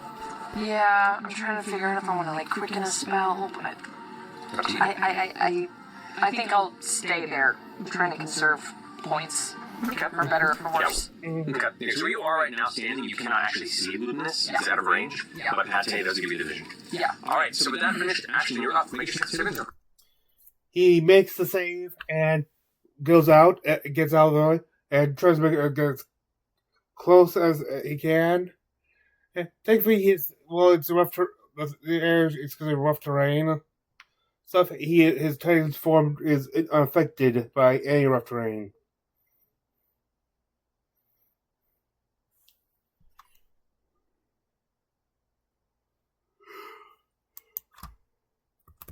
Would I be able to have Coriolis scoop me up and use his movement? Oh, Coriolis has been with you. Yeah, he's still on the board, I guess. So you're falling over there. Coriolis will save his movement. Well, first off, Coriolis, make a strength saving throw. Oh my god, that's right, he's in the pits! And I also forgot he was there too. Oh my god. What was the scientific name, Sam? Actually, I think it wasn't the.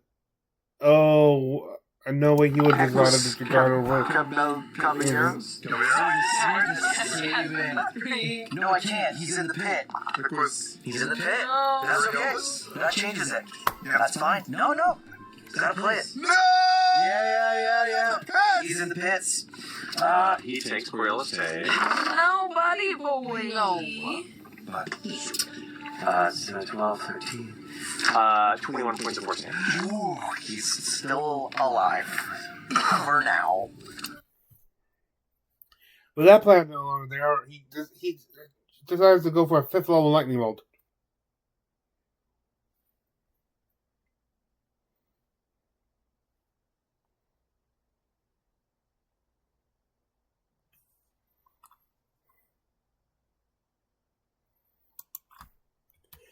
For 5th level? Yeah. Yeah, okay.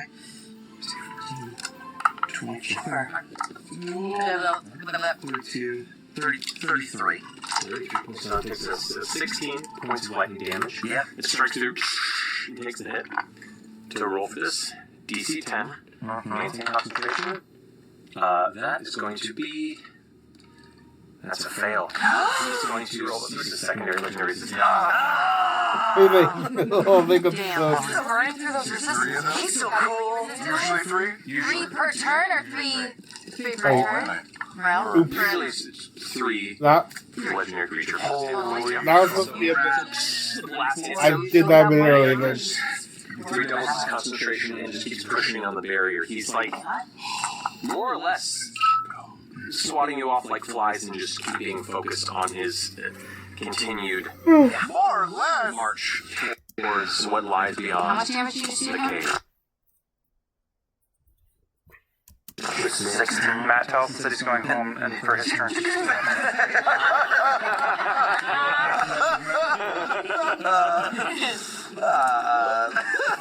For my bonus action, I'll just turn to Law and I'll say, so close, Sheboygan, and I'll use the healing word.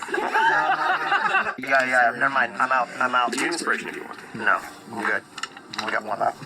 You got it. Alright, finishing your turn, Dorian. Imogen, you're up. Good luck. Okay. Does that do anything for you?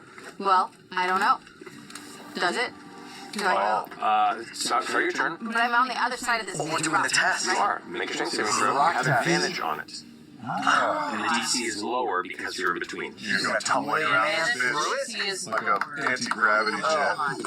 So based on your current, yep. Oh, So the DC is 16 right now. okay. Come on. Hold up the sleeves. Shit. Wait, do you know what? No, that's not what I rolled. I didn't mean to roll either. So if you didn't mean to roll it, reroll it. Okay. So, Christ. please give me an instant replay. They were both. That works. They were. But it doesn't matter. They would have failed either way. So I failed. So you are holding onto the other edge and just trying figure out what to do. Your feet begin to lift up off the ground and you lose I guess as you tumble over the top. I'll try a spell, man. Since I'm next, can I try to use my action to try to, put my staff out or something so she doesn't go in there? That would be a reaction. That would be to hold your action to try and do that for you. Yeah. Distance spell. Imogen goes in for another distance spell because she can't get. She seems to be incapable of getting within range. 5th level lightning bolt.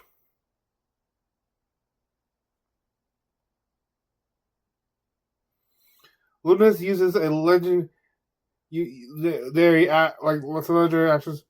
I think it was 2 legendary actions to rapid cast a chain lightning spell on Dorian, Chitney, Ashton, Lana, and Pete, because he's there.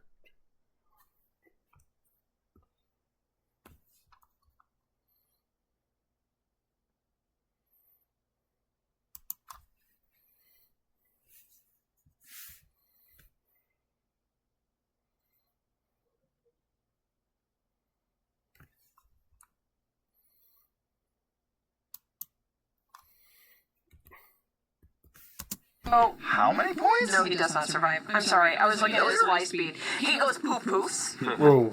Oh, dog. Oh, did he know for the new game?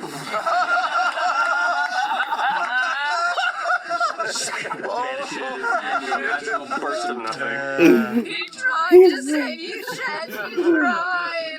I just get black molasses splatter all over. There's so many ones in that.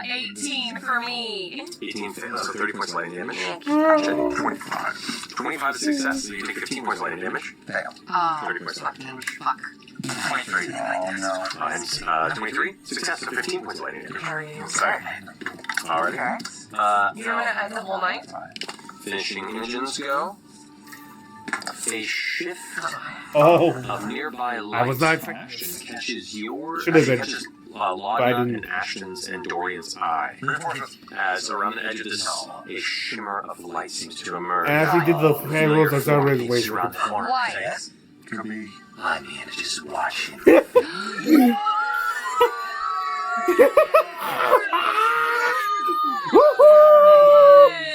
Never been so excited to see him in my life. Oh, that's right. Took him a minute. Okay. Other people didn't work. Yeah. And was like, let y'all go in first. See Yes. how it goes, and then cruise around best you can. Dimension door into that side. But you watch him kind of like, he dimension doors to the opposite side of the chamber. He's going to go ahead and, let's see, take his speed forward.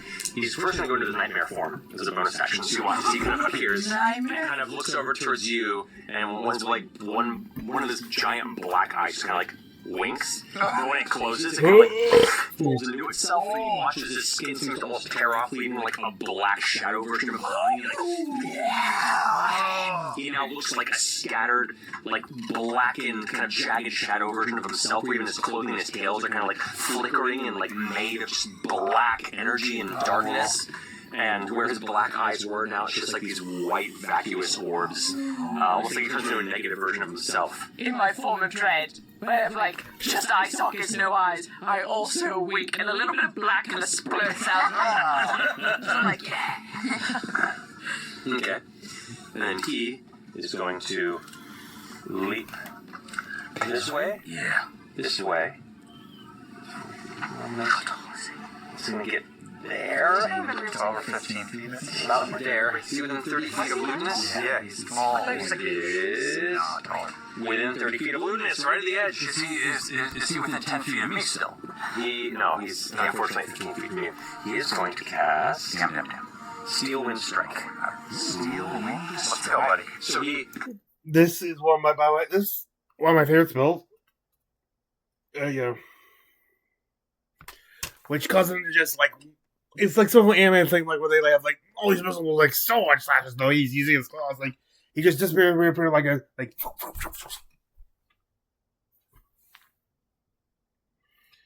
And Ludinus, and to order to resist and not take as much damage, Ludinus uses his last legendary resistance.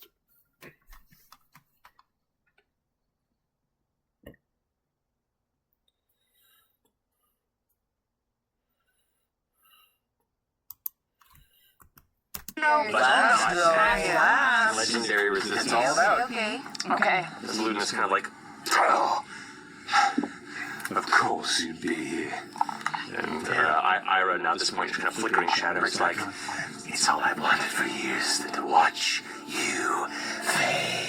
it's like black smoke pours up the sides of his mouth. Hell yes, bullshit. Let's go. That's 72, right? Lunas only took half, but it was No, he took all of it. It was a crit, but the DC is half the damage total damage taken. I got it. So that's going to finish Ira's turn. Fern, you're up. Wow. Okay. All right. Ira! Hey! All right. Very cool. Actually, you know what? Sorry, at the end of... Sorry, I didn't mean to cut you off there. No, you're fine. At the end of Ira's turn, he uses his last legendary action to do Psychic Blast. All creatures within 5 feet of Ludinus have to make a DC 22 strength saving throw. That's going to be just Ira, but he's like, no, get the fuck out of here. Like he's like, get this creep away from me. Uses it to try to get rid of that. Fern and starts her turn and pulls in the void. Like she and Lana have are like the negative strength ones. So.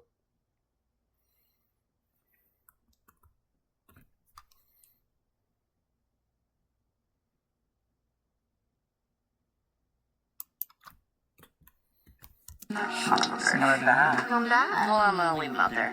Well, I mean, he still has to make it. Oh. happens automatically at the start of your turn. He's a flame, though. Flames, natural 20. Mr. succeeds in the same. So, if I can, so would he be with me or would he be where he was? No, he's right where he is. Okay. So if you wanted to, in theory, He's intentionally succeeds in strength. because you could like hold your action, and then like both your bonus action and teleport. Yeah. I'd allow you to like have him move into the radius. He'll take the damage by moving into the radius. If you think he can survive it, then he can try and teleport you out, and then you can do an action when you're teleporting out. Wait, I just don't know how hurt he is. He might be able to make it. Hold on, I think he has like 28 points left. No, he's got 37 points. Oh, okay. I'm gonna have him come in. Okay, so just like Sorry. going on the ground. I'm gonna have him take Imogen out. He can take both of us out. He can take us all out. Can he also take a Coriolis? Yeah, he can take all living creatures. He can take all living creatures that are 5 feet of you or him. Stand. By your name. When does he take the damage? When he enters the radius. When he enters the radius, is he within 10 feet of me? He would be. So he will get resistance to the damage. That's good. Okay, so it's each willing creature of your choice within 5 feet of it. Within 5 feet of Mister. Mister can move half movement to go, but he takes half damage because he's within 10 feet. Great. He pushes in, and he's like, Don't worry, small monkey friend, you've got this. like all the fur in his body and the flame is being pulled inward, where every instinct in him is to try and run away. He just kind of looks at you and Yeah. and crawls in towards like. This is your moment of glory, Mister! You Mister! I love this game. Pooh monkey drawing you to a black hole. I won't cross the event horizon. Have. He has gone where no monkey has gone I rolled really good on that damage roll. Totally fitting. To have a pet with more than 4 hit points. I know, right? I know, man. Steps up into the daylick. Okay, if you want to see within 5 feet of it, then either you have to choose Coriolis or Imogen. Okay, Oh, tough call. Tough call. And then we go towards Brayus. I don't. When we vamp out, would Imogen and horses confirm. Yeah, to horse girl. Yeah. Fuck off, horse. And we get there, and we'll get you here, and Mission. Out of the way. Neither of you are restrained. That was the bravest thing I've ever seen, young monkey friend. You have the strength of a cow. All right, get this thing down before our turns are up.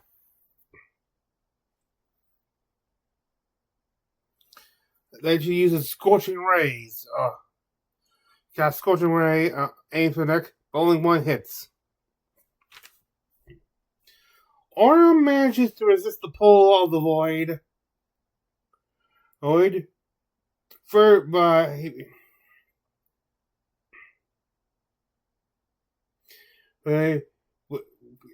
For he has advantage, which didn't really help him.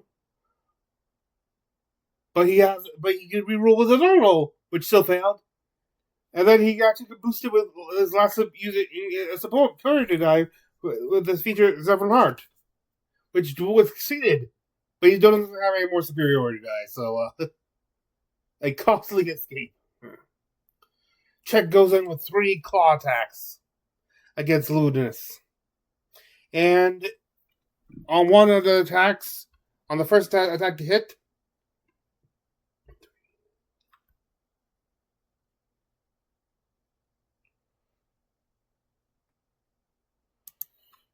Castigation. brand of castigation. On Ludinus. Okay. And as I slash him, just below his neck hole, like a rear clavicle, there is going to be an amazing C-Pop Industries brand that sears right on the back of base of his neck. I can taste it. He's like just focused forward. Amazing. What And does the it last do? one, it allows me to track him, and if he tries to teleport away, he has to like roll a check. That's great, but you realize Roger, that's like, Yes. Natural 20. yeah, fine. This is, he either succeeds or he does. Okay, 1d8. He goes, natural 20. Come on, big money. Big money. 7, 14, plus 6, is 20, plus, oh, this just says 24, double that, 28 total. 28 damage. Nice.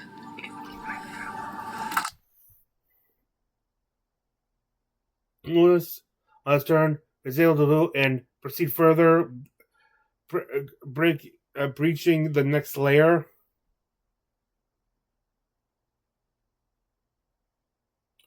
He does take movement damage.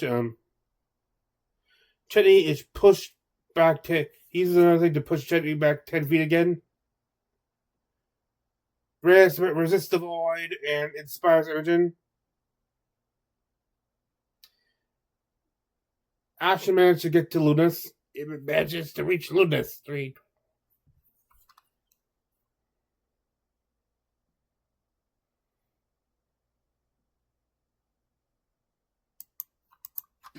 Alright, 3d6 damage. Whoa. It's gone, wherever it is. That's okay. I've got more. It's got sucked into your penis. What? What? Why is making us loser? Yeah. 16. 30 points of damage. Oh, sorry, I was distracted. No, I totally understand. What was that again? 30 points of damage.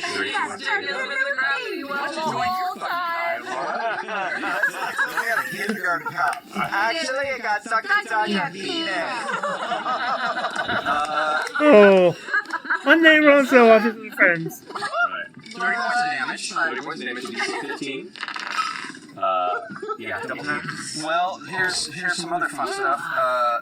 Well, actually, that's double 10s, and then you hit the neck. Yeah. So go ahead and roll 8d6 necrotic damage. No. Alright. Just for you. This is just for you. Just for you. Do I get to reroll 1s and 2s on this? But it's not my damage, is it? So I don't get This this. is, yeah, it's necrotic damage. 5, 11.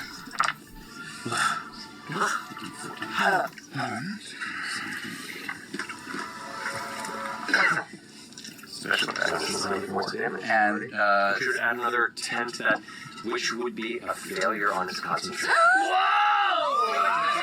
Yeah, double 18s, but because that first hit was the extra damage on that one, it brought the DC up an additional 10. Yes! Which, yeah. For the grab So, with that, Yeah. Finally! and then it's void. Yeah!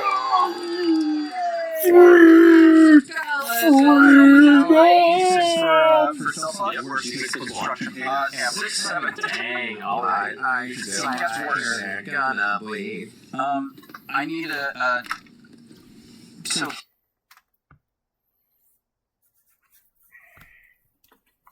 Yeah.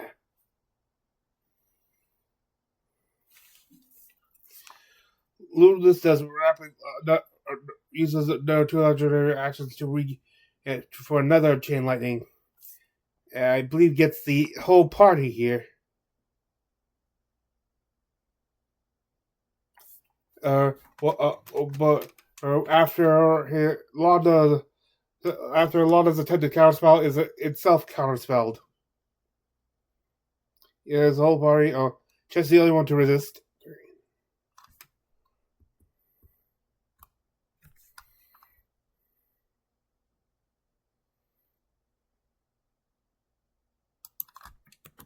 Not gonna kind of like land soft on my knees and pop up behind him and put I'm hurt. Put my arm on his shoulder and go, Force Cage. Just kidding. And I'm gonna pull out my sword and take a whack at him. Great. Yeah, it's time. Add a D4. Do Yeah, it. okay. Short ability, or you just straight attacks? This first one's gonna be a straight attack. Everything comes after, depending on the success. Hey, let's go. Plus a 4? Come on, Fuck that's you. 19 plus 12. Yeah. Yeah, okay. So we're getting there. First whack, perfect. 6 and 7, max. Oh my god, why am I stupid right now? 13. And then, so I'll take that first swing at him, and then I will do, I'm kind of moving. I like in the space, it's tight, but it's making it work. Was that a neck hit or a body hit? Well, He didn't specify. yeah, not specified, so I'm working at him. And then I'm going to use my Blade Flourish. Okay. But I'm going to use Master's Flourish, so instead of my 12, I'll use a 6. Okay. So, I'm pretty sure that's automatic, right? Yes. Like, yeah, okay. Yeah, cool. Masters? I do. Yeah. I haven't just get a chance to use it. Let's scrap. Yeah.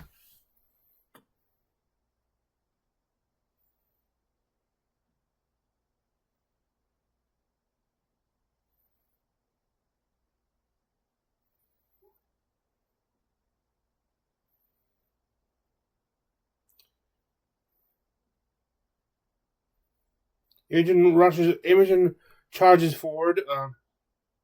Uses again relies on distance spell.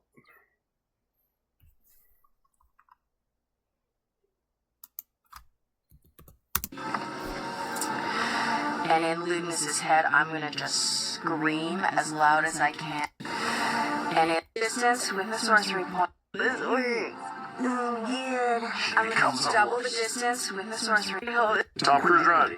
I'm forward as far as I can 5, 10, 15, 20. Tom Cruise run. as I run. Oh god, I hold this weird.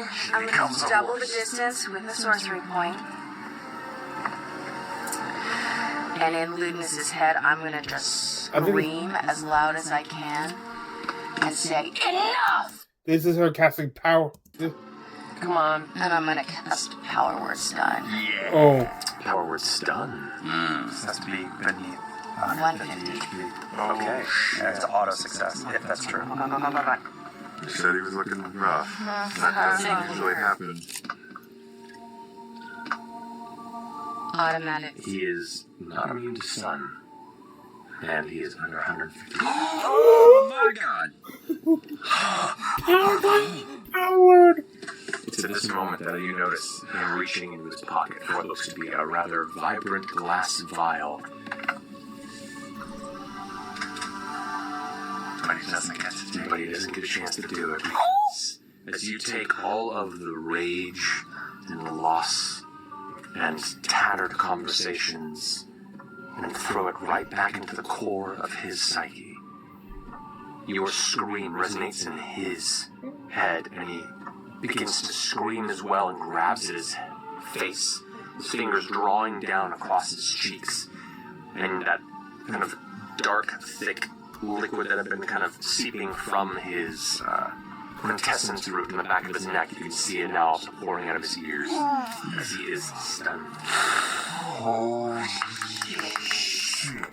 This is it. We gotta... He's son. You have an opportunity, and they try to make the most. And they'll make the most of it. Ira goes in with another steel one strike. Fern runs and teleports to close the distance and fires off more scorching rays.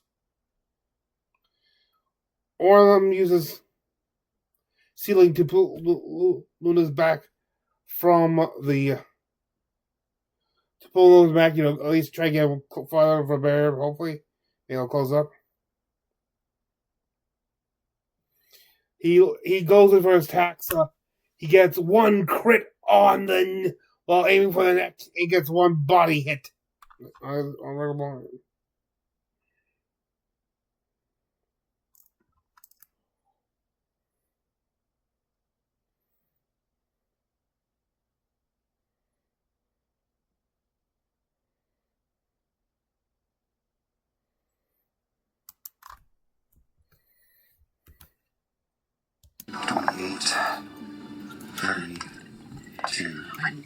$32 for that.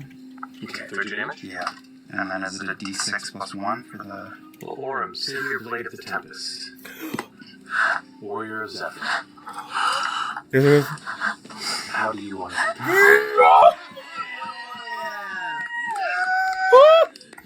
Oh, someone's gonna say, poetic justice! Poetic justice! He used to shout out a lot during Campaign 1.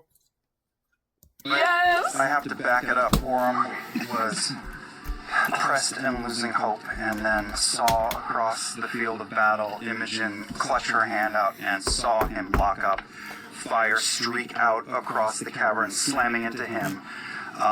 So he took his moment, yanked him out, slid under, spinning him around and leaving his neck bare, and slashes once across the neck, and it begins to spurt out the back, and then he just drops around front so I can see him. And I stick it up under his chin into his neck and say, so much pride, so much plotting. And I don't say another word, and I just stare at him, eyes open, until he's gone. As a millennia of sheer will and drive comes to a single trickling end point. He smiles. Finish what must be done.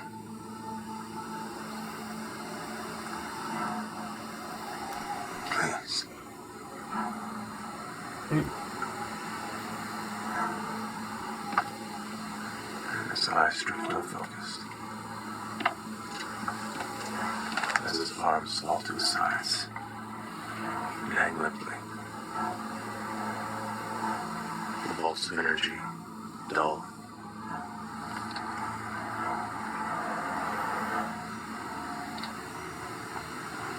Oh, shit. Should we absorb? Alright, quick! Do you withdraw the blade? I Falls to the ground, lifeless, limp. Ira curls over. Like a spider surrounding a wrapped fly. Picks up his head in his hand.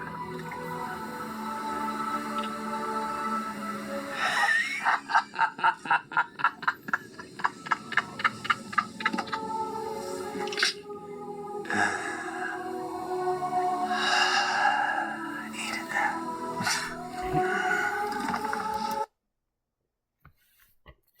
They immediately start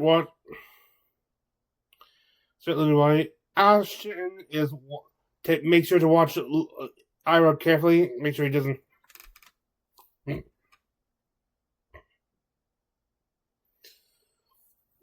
That's right. They look at the barrier.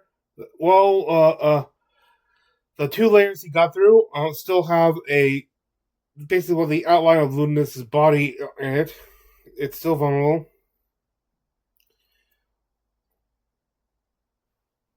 And Orem uses his second one to get back some HP, and takes it up back and puts it back to the bear and looks at the rest of the group.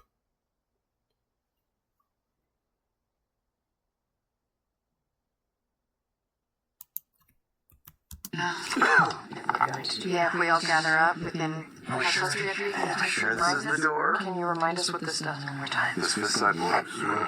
Feels cold, snow, that doesn't matter. When thrown against a hard object with enough force, What Ludinus was going or to do. shatter encircling any creatures within 15 feet with a burst of crafted dunamis. All creatures affected by the orb regain immediately half of their expended hit dice rounded up. Spellcasters regain 1d4 plus 4 spell slots of their choice and gain the benefits of a short rest.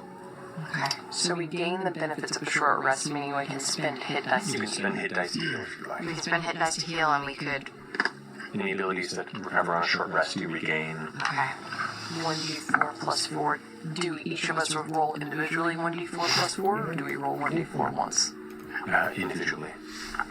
Oh, Can we regain 1d4 plus 4 spell slots? Spell levels as well. Spell levels. spell levels. That's really clutch. Respite. He's dead. Who else is... Who else is coming? Like who might try to come back and finish it? What he started. Imogen quickly does a second message to Lenara, tells them it's over. They got Ludinus. But what to do now? They know that Imogen and Fern are both Ludinus born. They could walk through. Ashen says he is tired of being lorded over by those who think they know better.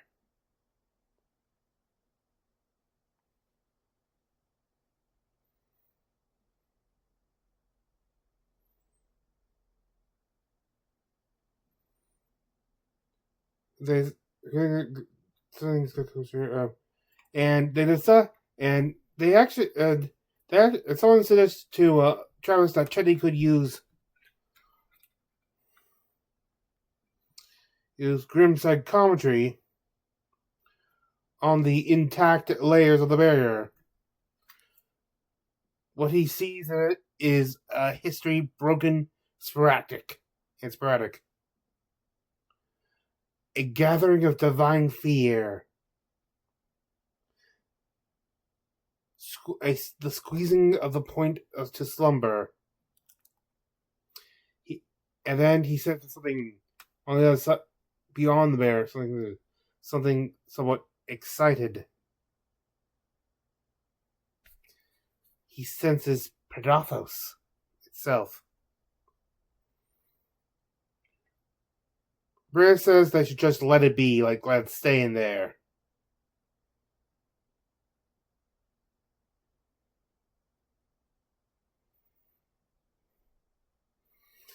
They said that they do it after all, two of the gods are the Archite and the Matron of Ravens are said to try it and try to control it too, fortunately, but they don't know enough.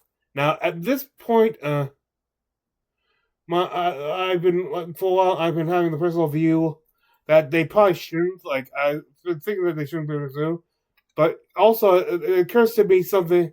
I'm not sure if I think that may have occurred to me before, but it really hit me now. There's nothing saying they've said that it's only hungers for the divine essence to eat, but it's had the as before. It still hungers. We don't know if we have enough gods to satisfy it. I think the analogy might be it's a apex predator. It will not care about us ants and stuff. It'll go for the deer, the antelope, something like that. But if it goes through that and it's still hungry, what's left to satisfy its hunger but the ants? However, another point comes up that also is very valid. They can't keep this place safe forever. Thousands know about Rudism, and they know that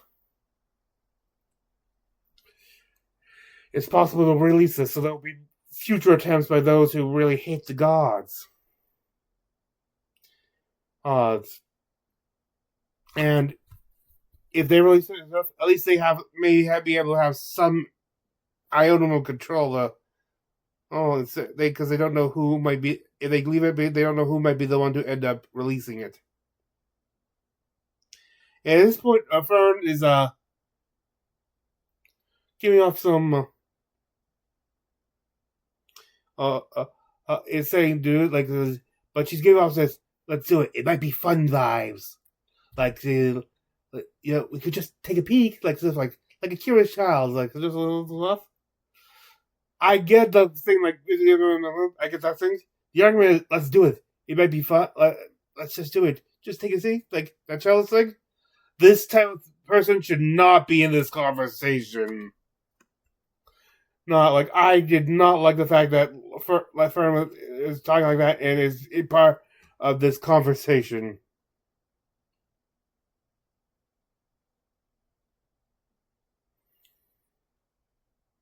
Dorian has Coriolis give Ludinus' staff to Imogen.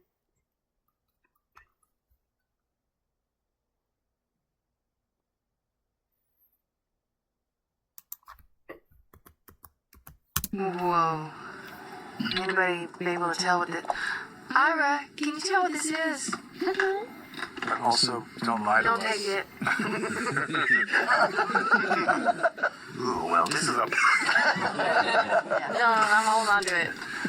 Well, show it to him. He tries to announce it. He considers it's like probably powerful. However, he's unable to. And when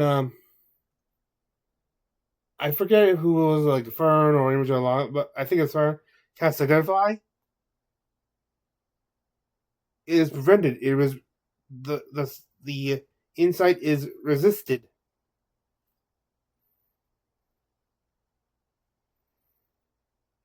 And it sounds like some by the staff. They're wondering if this thing might be sentient.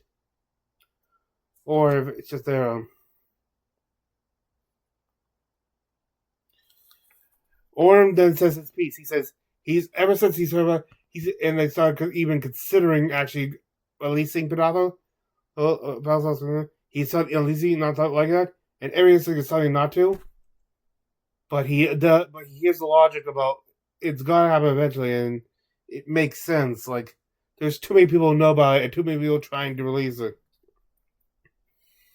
All it takes is just to get one willing Rudis born there.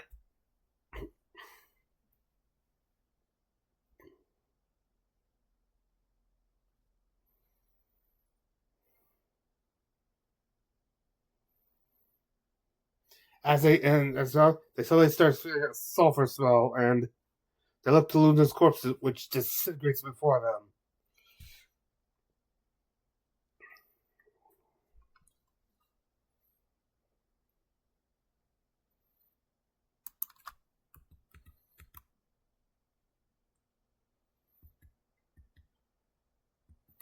And the other ones have not been breached. Okay. Let's All the orb. this Orb, and let's get we crashed against something hard, right? Just do it on my yes, Bex. and everyone is. All can you squeeze? Everybody gets close, 15 feet. and I throw it at Brace's crotch. One part of my armor to Shadow Bane is like. I wonder why it's not something all at once. Okay, Phil, I head there. Beat. Time slows to an infinite point of stretch, and then rapidly seems to jump through some. It's like being pulled through a violent portal, but you're landing right back where you were, and you feel somewhat refreshed.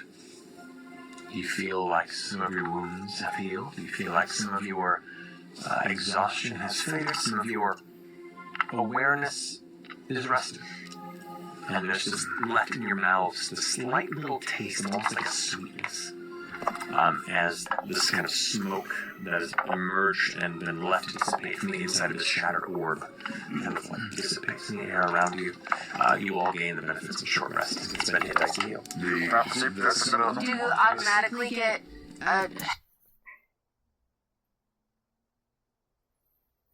They look at the disintegration. They examine the body, and from what they can tell, the disintegration seems to be a form of self-destruction, not outside force. Which, when I heard the word self, I saw that. My thoughts immediately went to, "Oh shit!" As well as just making so he's gonna possess Ludinus' body. And I was like, "Oh shit!" Like they're about to happen on Bigfoot. And like, nope. They look at the staff. By the structure, it does look elven in origin. There are carvings and runes on it, of course, and like glyphs on it. So Laudna uses her eyes of rune too. He could tell like there are some glyphs that look like they could be responsible for blocking. Have been responsible for blocking the identify, but they're dull now. So it was like a one-time block, so it shouldn't be able to resist their probe again.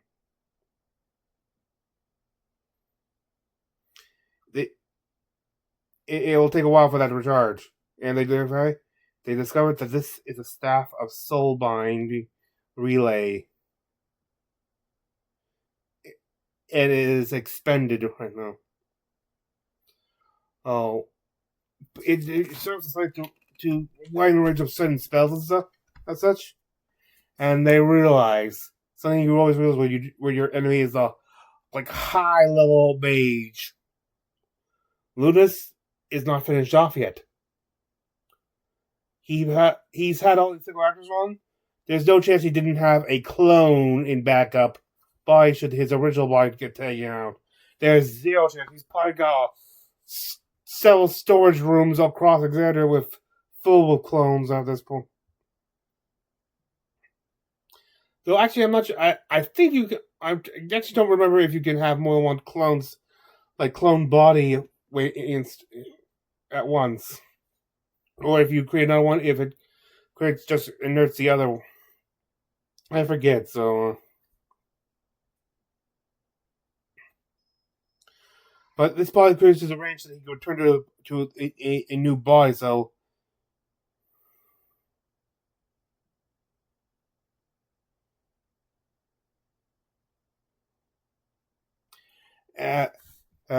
But they realize Ludus is still out there somewhere. Now, they quickly discuss whether or not, like, they go to use their quintessence array on the staff.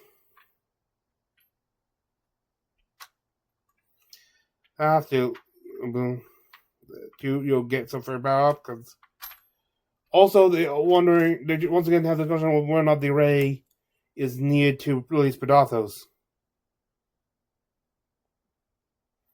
Just says they should probably go in this.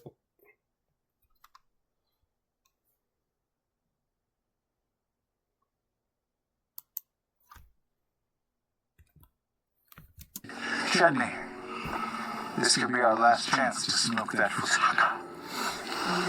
You gotta get You know, it's just a season, right? before we go back to that. Oh. When would be a better time than now? After. Fair. The synchronicity of that. What the fuck have you done to me? I was fun once. God. Just the logic of this that one more time. Because I was also originally like, what if we need the cone? To get to release Predathos.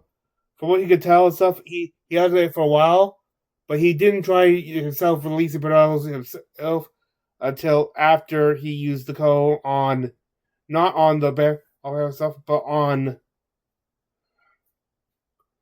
Liliana, indicating that it is the Ruisborn, even exalted factor, which is not the quintessence array. As they go, they realize something else. Lunas had a bag of holy money, but when he was in here, he doesn't, so it's hidden somewhere. Maybe there's something that could help, maybe not make a decision, but help with whatever comes next.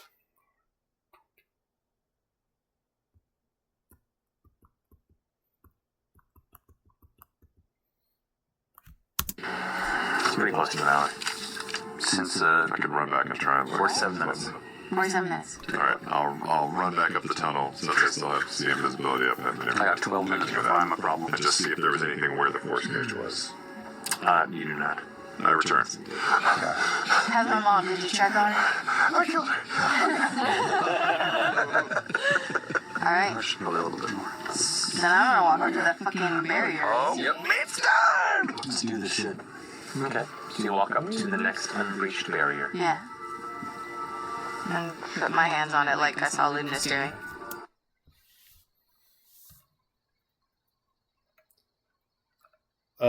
She touches the barrier. She can feel a connection on something like a connection to Predathos. The second layer is passed.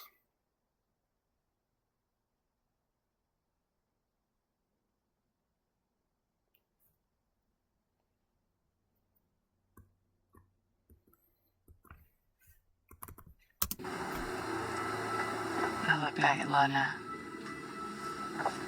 I think he's hitting on me. Gibbs. And you're just gonna step through. They're actually doing it. They're actually. Back at Luna. I think he's hitting on me.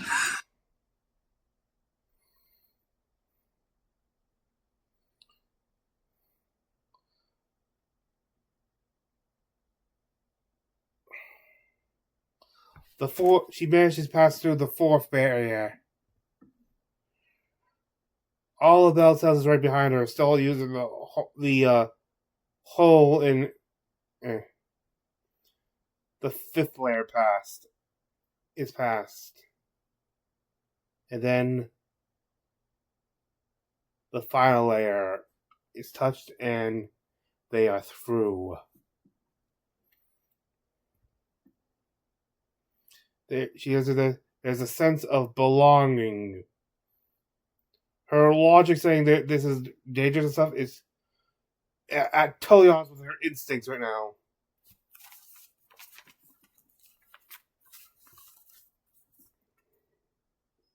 Yeah.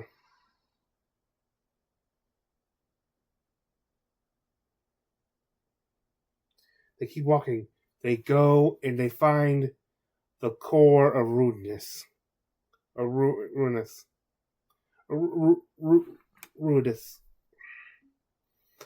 The walls of our crystal spikes and of obelisks and seeming of shape of ruins all curled around.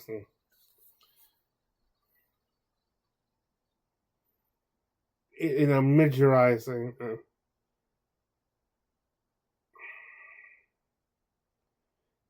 It's not a large chamber, but everything's wrapped around it.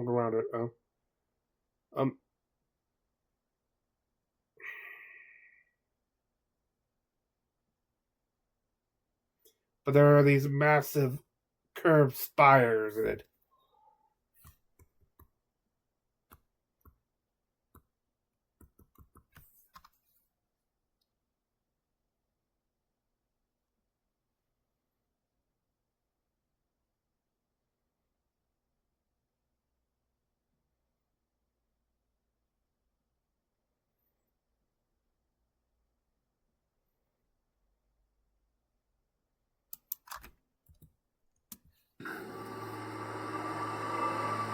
In the very center of this small chamber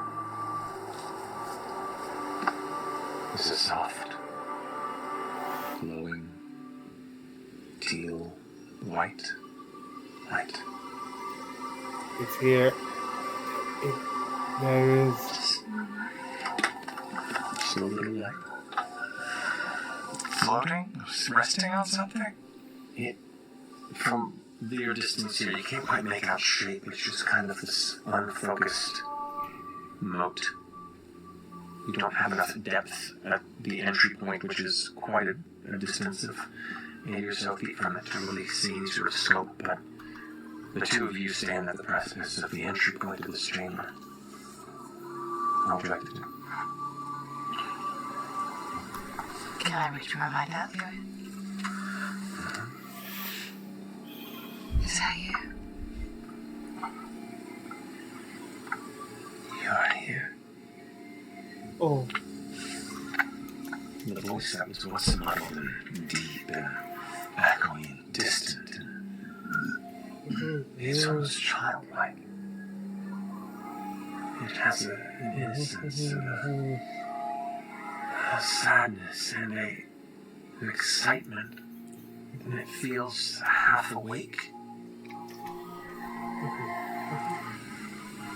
The rest of you, as it responds to Imogen, you hear its voice in your minds too. And the red, glowing tether of energy between the two of you is the brightest it's ever been.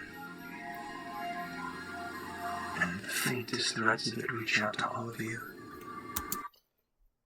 So all of them. And it also there's a connection to it. A tether to it too. the light seems to shift, morph, taking on this big, like, outline or profile of a childlike form.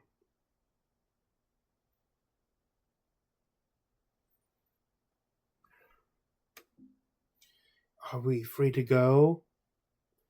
And Imogen says, you caused a lot of trouble, you know. He said, I want to wake up. So hungry. I feel like at this point it's really emphasizing that this is a creature who, for all his existence, has either came here unknowing, or when we got here was being imprisoned, it has no control on it. This creature this entity has not matured.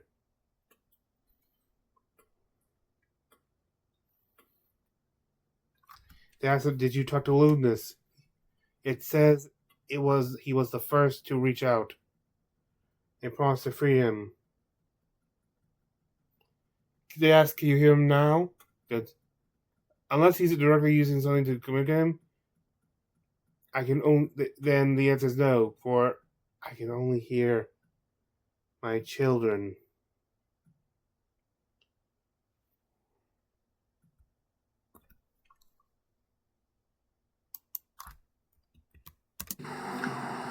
How did you get here? Flashes of images in your mind. They're too overwhelmed right now. I don't blame you, Travis. I really don't. Flashes of heated rock, of volcanic cataclysmic destruction, of seas boiling and mountains falling, and gods encircling, and titans pouncing, and being lost to darkness alone. You pull out.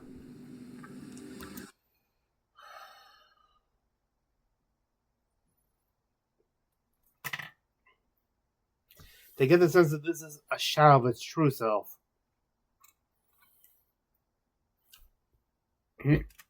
This small town is just a shadow of what it used to be. Yet through how it's affected the world, it seems to almost be as powerful as any one of the gods, which means its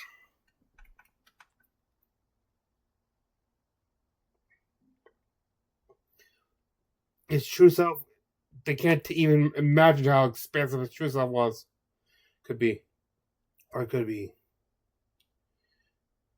Can we go? Doesn't know. They ask if it knows what comes of it. It goes, no. And then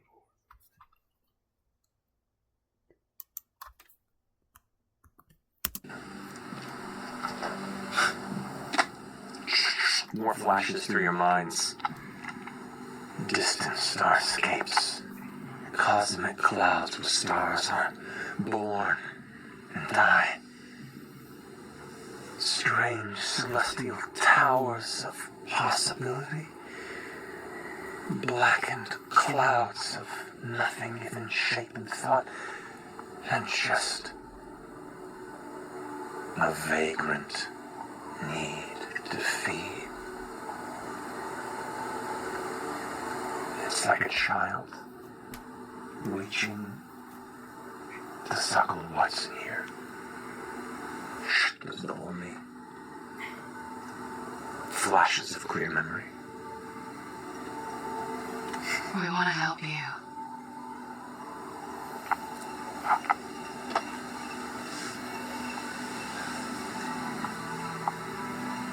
But you'll hurt people. That's what happened before, isn't it?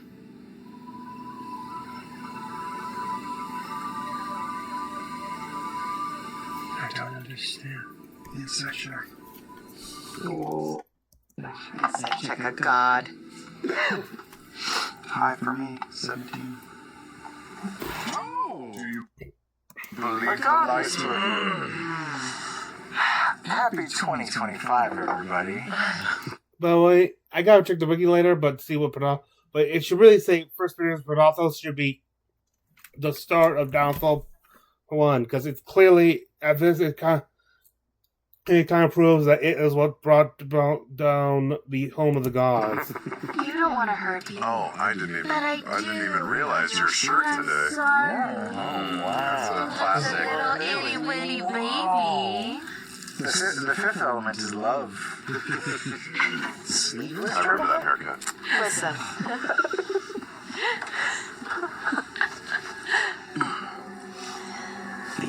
These strands that are connected to us, that are He takes off the strands.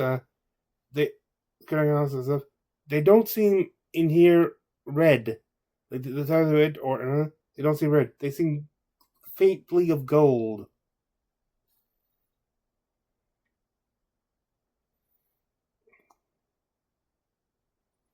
They ask, if we can't go, then what?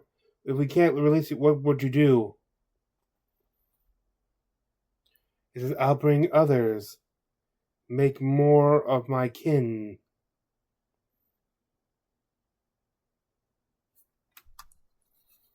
Yeah. The room quakes. The shaking, they can feel the energy, like what they once experienced on the surface, and they realize they're at the very epicenter of a ruining flare. He probably just created more ruinous more as we speak.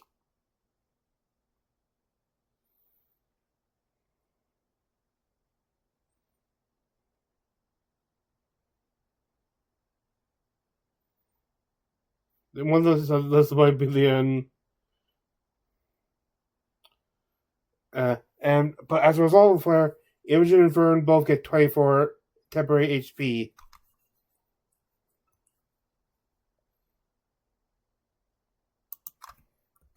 We're here. We found you. can we go? What does that pull feel like? You know, I think if at this point, well, the talk about it so that might have convinced me. The fact that they're releasing all this more powerful than God, yet with the mentality of a child, like, and the maturity of a infant. That, no matter how petty we may any of the gods may be, they are more rational and the. Honestly, at this point, I would definitely have left. Left. Here. Does Not it sure we feel made out, like I want to step forward and embrace? That's the closest way you could possibly conceive what that means. It's odd. All of these feelings are both as natural as any impulse you've had through your life. Instinct that feels so primal and yet alien.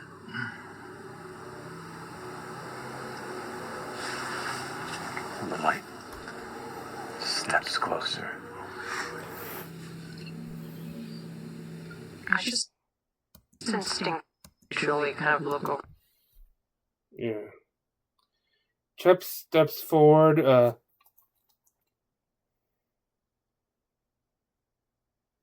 Forward in front of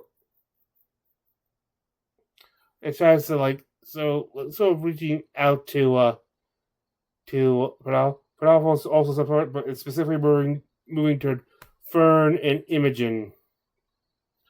Ormson's steps in front to try to see if they might intervene, steps in front of the path of Prodathos. We see more of Prodathos' humanoid. Its head is crested, like ruins. And we realize the Relorans are very much its children. It's the child of the Relorans are very much the child of this group. It has similar shape. It has the same crest, though it is wide, large, and wide.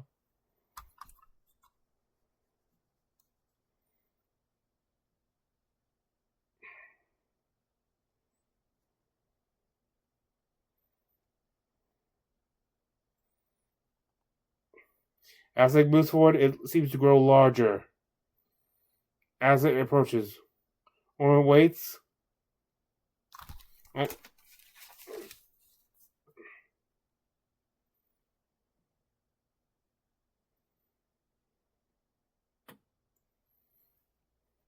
And when someone says, one of them says, "I'm afraid of the of the trouble and pain you if you leave."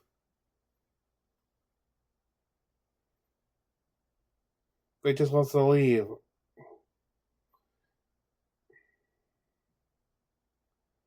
They ask him if he goes and if they let it out, will it leave Exandria? He says, "I will, but I must feed."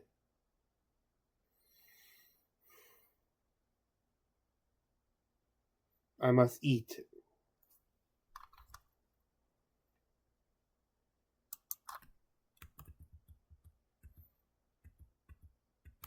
Do you know what you're hungry for?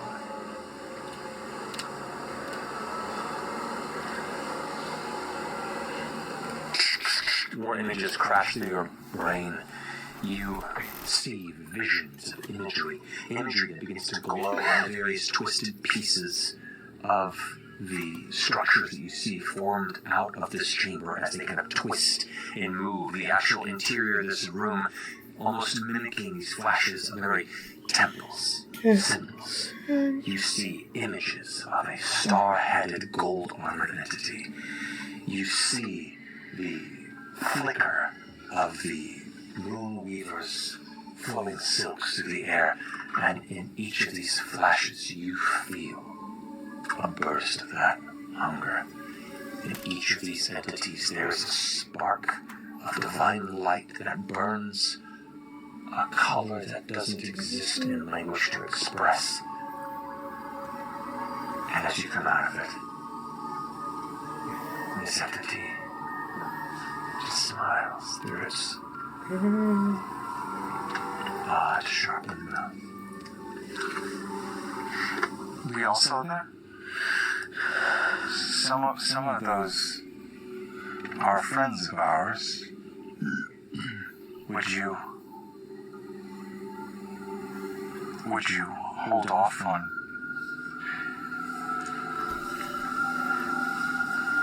would you do us a favor and spare us? Would it spare us all of them?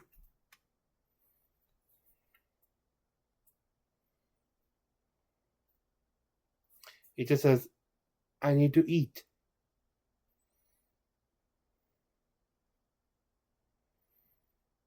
Lana starts reaching back in her fingering the mask of the Matron of Ravens, but gets no vibes, no hints to there.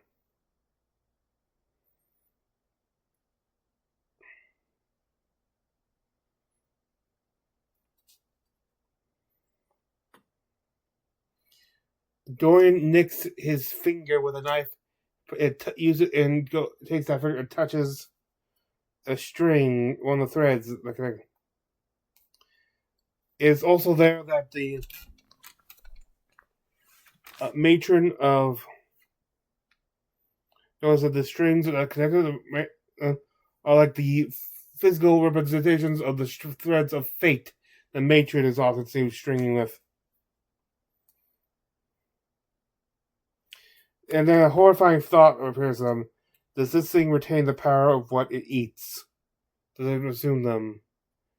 They say they start wondering because the old death god, but then they point I forget if they remember or if Matt has told them that he was that Pedal's long sealed when he allowed the matron to take over for him. However, I always did remember one of the scariest thing about there was that the main of the two gods that it ate, one was like something of darkness and winter.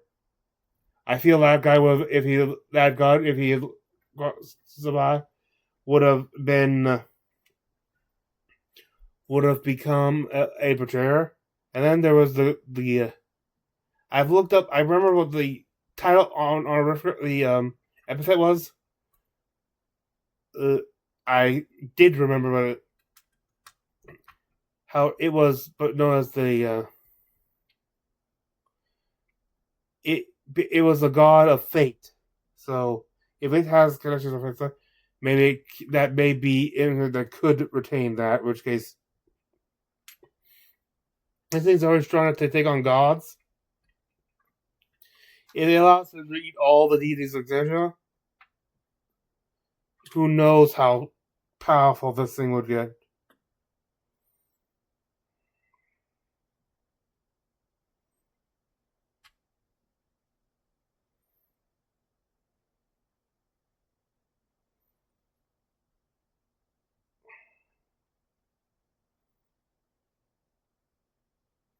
It starts moving around Orem on its path to get to on its way to try to get to Fern and Imogen.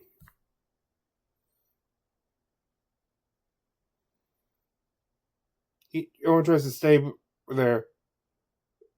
It just tries to stay like walking in a circle too. Tries to keep between them. So does Chet. But then Imogen tries to step forward. Chet then puts out a hand to try to hold it back.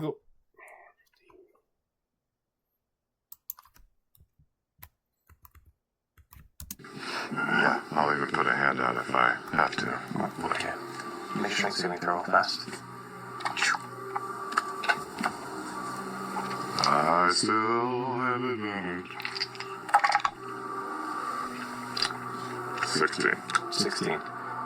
Now you put your hand out and you watch this shiny. It shunted off at an incredible speed. This is definitely where you can just nudges you aside. Hey! You take It's a god. 8 points of bludgeoning damage. Okay. I don't even know if it's actually a god or. And it doesn't even bother with you. That's our friend. You can't do that. Doesn't seem righteous. Go. I'm gonna hold your hand. Fern. Listen. We have a choice here to let you go. Oh no. Go. Don't let it touch you. No.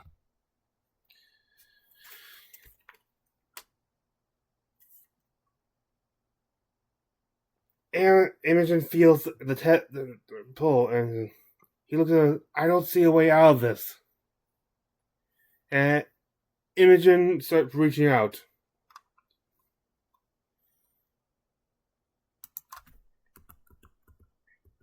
Acknowledge this moment. You watch as the light accelerates. And just seems to I was so trying to do this.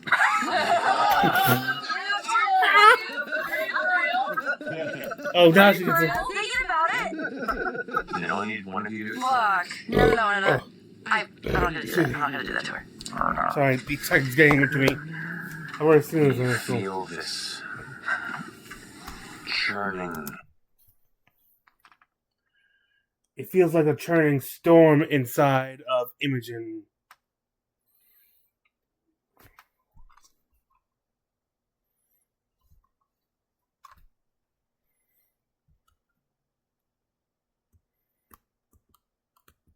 An enclosed space of nothing and then expands, but you fall backward, but you're still standing and you're spinning. The rest of you watch as Imogen begins to rise. The crystals, clusters them around, crack and shift.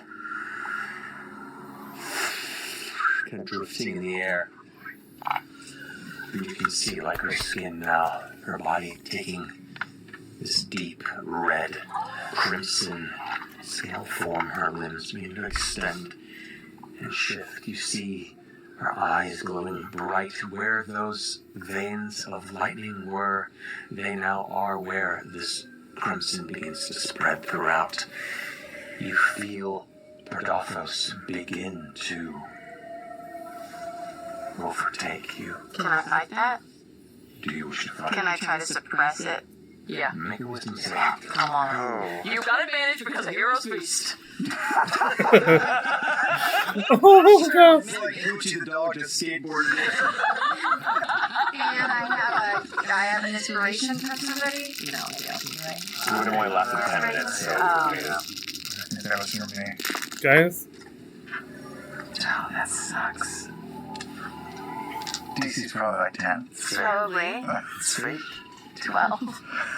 12? That's right. Oh, really? Wisdom save. It's a charisma save. I can help, but it's a wisdom save, and I suck. Can I try to assist and try to resist as well? Like feeling that she's trying to resist. Wisdom is so high that would be so help. good for you to do. In this particular instance, the choice has been made for the vessel. Okay. The tether's still there. I thought it was going to be. But are you resisting it coming into her? That moment is past. What are you trying to do, Fern? I am trying to keep my connection and my threat to Imogen, me, Fern, so that she remembers who she is, who we are. It goes towards that and remembers that. Okay. You go ahead and make a wisdom saving throw for me.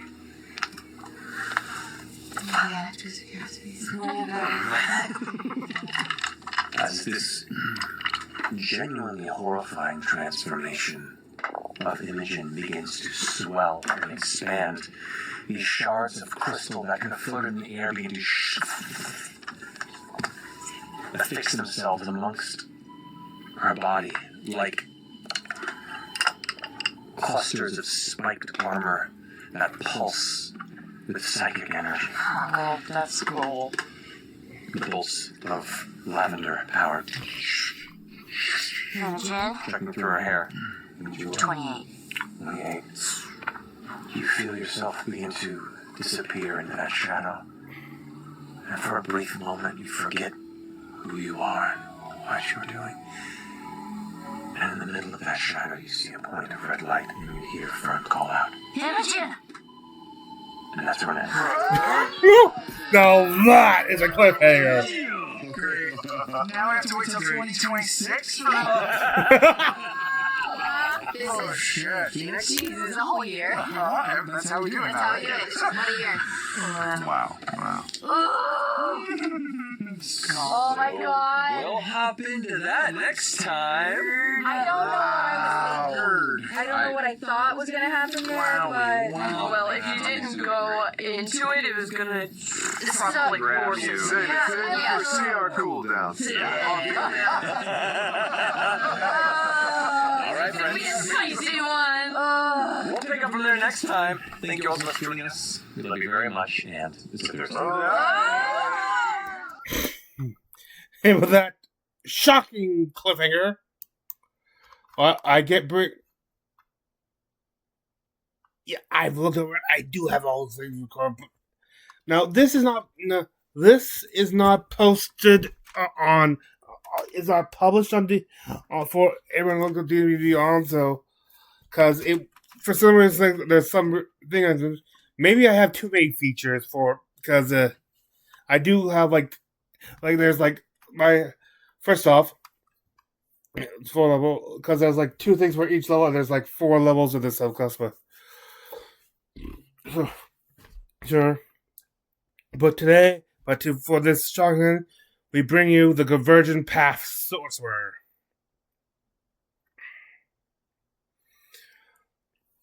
This sorcerer, because of course they have 2 sorcerers in this, and one of whom is just became the most, just have that shocking thing. For all we know, we just saw the end of Imogen, so there. And also, I already had this picked out before I knew it, but there's two big things that Dunamancy came in, and this is the Dunamancy Sorcerer. Most sorcerers draw their power from that which is left behind by their ancestors. You take yours from the path not taken. The theme of this is that basically, like the pot, Dunamancy has a lot has one of the big things we've seen about it is the like those most of possibility where you could see like stuff like what you could have been and stuff. This allows you to temporarily invoke the abilities and skills from that which you could become, aka skills from the other classes. As I said, first we got Convergent Essence at level 1. When choosing your known spells, you may choose any Dunamancy spells of approximate level as any spells from the Sorcerer spell list. In addition, you may choose a Dunamancy spell to learn without it counting against the spells known. Like, you get one extra known spells, but it must be a Dunamancy spell. Like, when you reach... you learn a first level sorcery. You learn at the first level at sorcery level 1, a second level at sorcery level 3, third level at sorcerer level 5. Your fourth level you get at level 7. Finally, you got a fifth level spell at level 9. So no, you could not use this to get a Ravenous Void without a counter against their spells.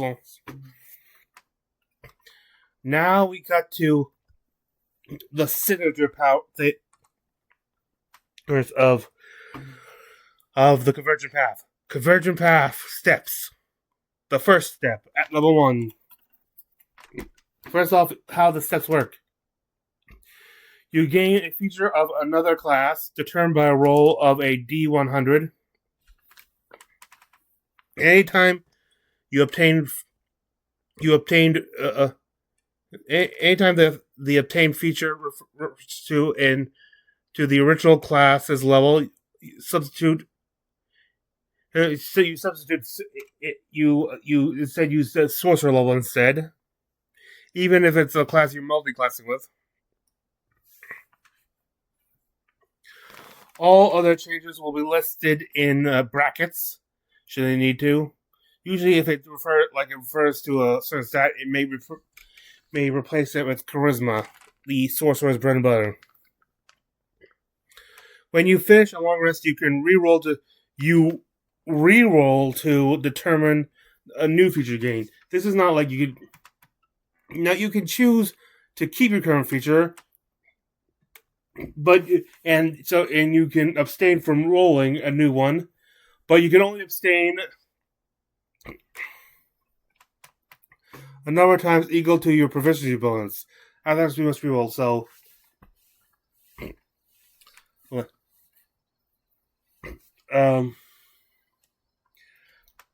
let's say you are a fifth level. You have 3. You can go through 3 long rests, keeping the same feature before you must give it up.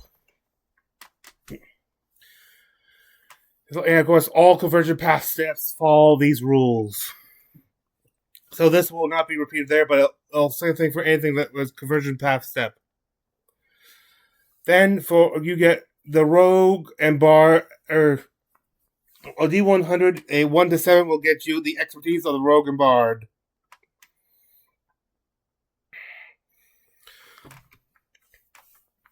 A 8 to 14 will get you the unarmed defense of the barbarian or the monk. However, where it says like both of them will have you like your score when you're not your armor score when you're not wearing armor is your dex something plus your dexterity plus so. Instead of the wisdom or constitution of the barbarian or monk, you use your charisma modifier instead. By the way, the first step has two feature. It will list two features from each class, though classes that share some features will have it added in, and will have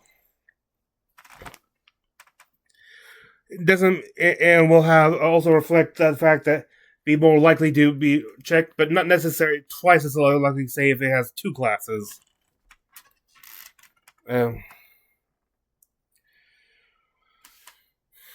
You get the danger. So I said that because you also get the barbarian's danger sense with a roll of 15 to 18.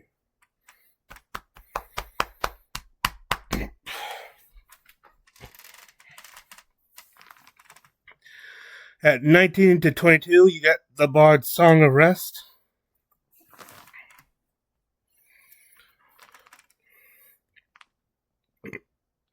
You get the cleric's channel divinity, specifically turn undead, at 23 to 29. It's more likely because the channel divinity also represents the paladin's channel divinity, who too.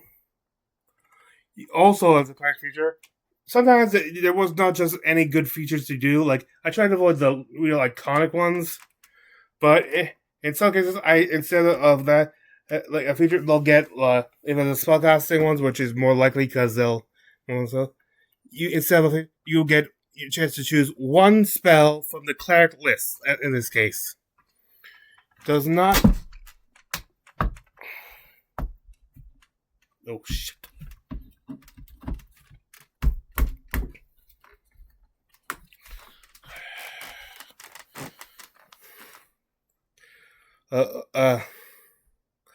Basically, you get two first level spells for the cleric spell list. Does not count against spell zone. Anytime you get spells, specifically get to choose extra spells on your steps. It does not count against spell zone. But I should actually add that to the main description too. That's at 30 to 33. You could learn Druidic from the Druids at level 34 with 34 to 37. Wild Shape, also the Druids Wild Shape at 38 to 41. I usually would avoid one of the class's iconic features, but the Druid just didn't have that many. You get one fight style of any class from level 42 to 60. That's because pretty much all purely martial classes get a fighting style. Even also and the half casters too. Fires, you can also get the fire's second wind if you roll a 61 or to 64. 65 to 68 will get you the Fleck Missiles of the Monk. 69 to 72 will get you the primeval awareness of the Ranger. While the Rogue's cunning action will be gifted to you if you roll a 73 to 76. And Warlock evocations, again, like the casters, don't have as many features as half-casters and full marshals. You get that at 77 through 80. Warlock Pack Boons are yours to gain at 81 through 84. The Wizard's Arcane Recovery through 80 as at 85 to 88.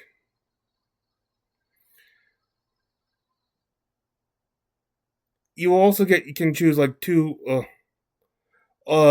It's not as I need to read it here before there, but the Wizard's spell list. You get two first level spells from the Wizard's spell list at 89 through 92, just like the Cleric. The Artificer's right tool for our job at 93 through 96. And the final ones, 97 through 100. If you roll those, you'll get the Blood Hunter's Bane. Now, moving on to 6th level abilities. You've got Retrace Path. You can now roll twice on the Convergent Path first step, the ones, and take both results, so you now get 2 features from up here. If the same alternate is rolled both times, re-rolled. This is why the first step specifically has 2 features from each class. All other steps will have a single feature per class. And with 6th level, you get that second step. For a 1 through 44, a wide range, you get extra attack from the martial classes. A wizard, you learn counterspell and one other 3rd to 5th level spell from the wizard spell list. The war, you can also, if you war the warlock, that will also get you the same thing, only from the warlock spell list, and instead of counterspell, you get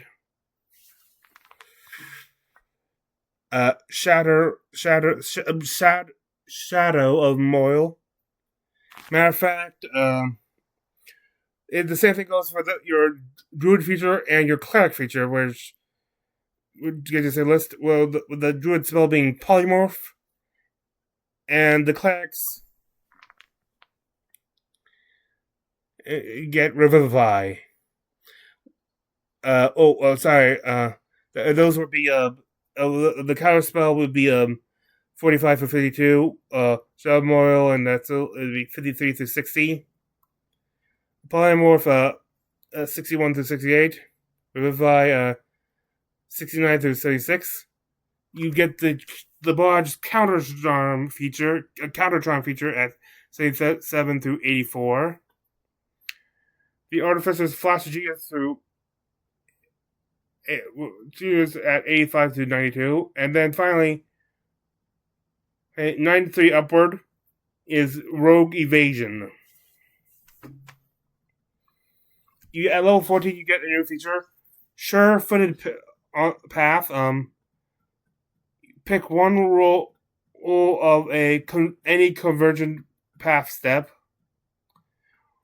Reroll once and choose the result. So if any roll, like at this point, you had the 3rd, 4th, or any of the 2 rolls were the first, like the 3rd step, the 2nd step, and any of those 2, you can choose a single one of those and basically get advantage on it. Then you've got the 3rd step. From roll 1 to 7, you get the Barbarian's Brutal Critical. The Bard's magical secrets are available to you at levels 8, with the rolls of 8 to 14. 15 to 21 will get you Indomitable, the fighter feature. While the Monk's Diamond Soul is 22 to 28. The Paladin's Cleansing Touch is 29 to 35. The Ranger's Advantage is 36 to 42. Rogue Reliable Talent 43 to 49. Artificer's Spell Storing Item is 50 to 56. Warlock's Mystical Charm 6th and 7th level will be at 57 to 63. The Cleric you learn, Divine Word and one of the 6th to 8th level spell for the Cleric list. And, same thing, it won't count against your spells known. And you also get the same feature with the Druid, only you get Druid Grove and a spell for the Druid spell list. And same thing with... And the Wizard also gets the same thing with the 6th, 8th spell list. But the other one... But you don't get a specific one. But the first spell... must be a summoning spell, which a wizard can learn. So, a bit more of a wide variety. The Blood Hunter's Heart and Soul is 85 to 91. And at 92 to 100, you must reroll. Then at level 18, you get your final features a chosen path. Pick one roll of a conversion path step. Ignore it and choose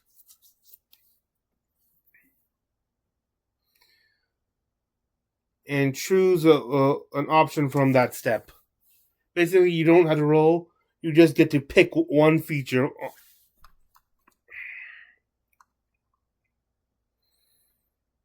And then you get the fourth step of your convergent path. Barbarian's Primal Champion, 1 to 7. Bard, Magical Secrets, 8 to 14. Fighters, Action Surge, 15 to 21.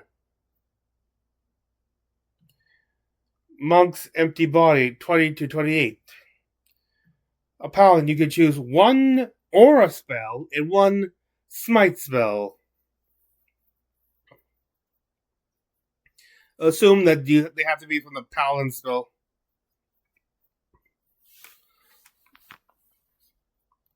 This Ranger's Foe Slayer at 36 to 42. Rogue's Elusive at 43 to 49. The Soul of the Artificer is obtained at 50 to 56. Warlock's Mystic Arcana, 8th to 9th level, 57 to 63.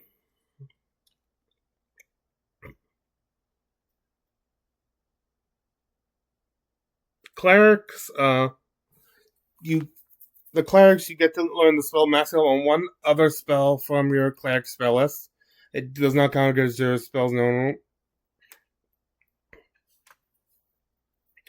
Druid, you gain the beast spell feature. However, it expands not just to wild shape, which you may not have, but any but while you're under the effect of any spells that allow you to change that effect of any of your spells or features that cause you to change form. That is 71 to 77. Wizards will learn Wizard Spell Mastery at 78 to 84. Blood Hunters get both the brands of both castigation and tethering, which is 85 to 90, and at 92 to 100, we'll also get your reroll. Now, big surprise, I've also created, and while I was waiting it, I was able to update it to create a 2024 version, aka new edition of D&D.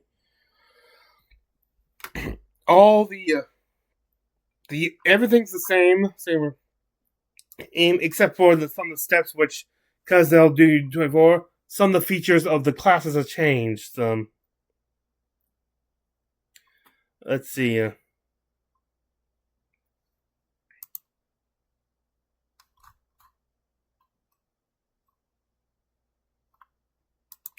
Starting with the first step is that the bard's song rest has to be jack of all trades.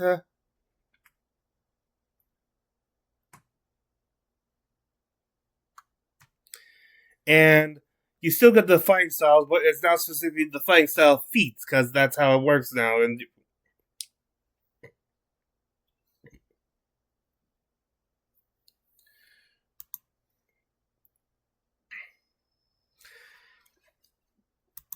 And though you update the monk's deflect missiles to now deflect attack, which explores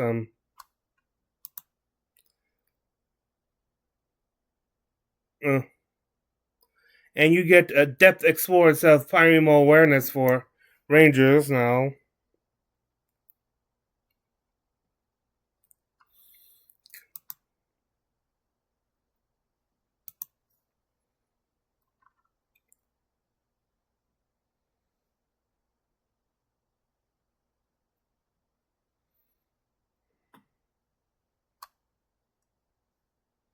They're there. Of course, well, I do.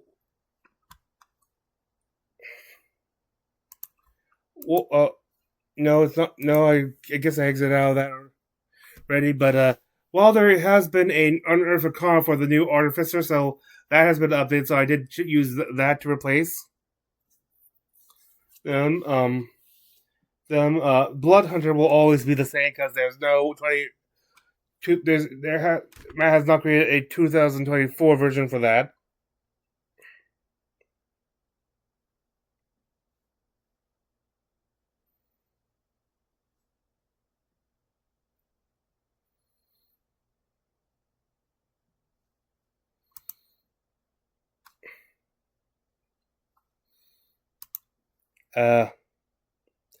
The second step is completely unchanged.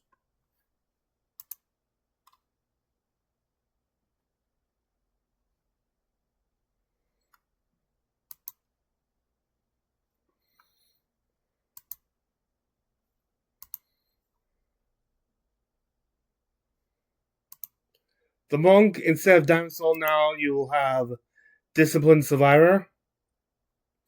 And the paladin, instead of Cleansing Dex, has Radiant Strike. Well, the Rangers, you get the new equivalent, which is Nature's Veil. I think they're the equivalent.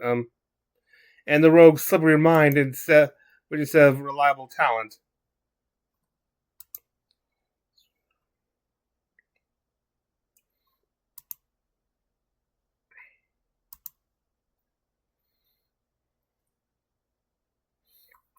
Anytime it offers spells, those will be super insane. And finally, on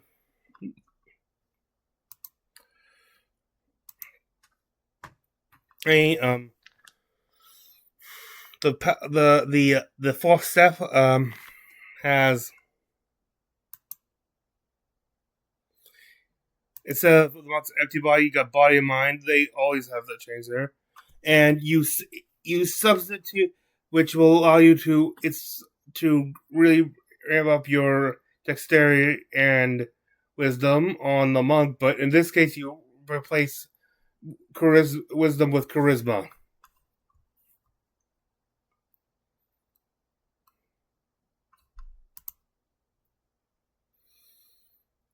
Ranger still gets Foe Slayer, but keep in mind that you might want to check.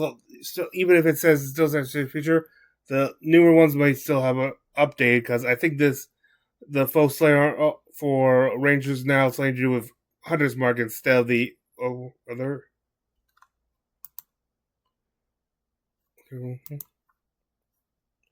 So Mystic Account.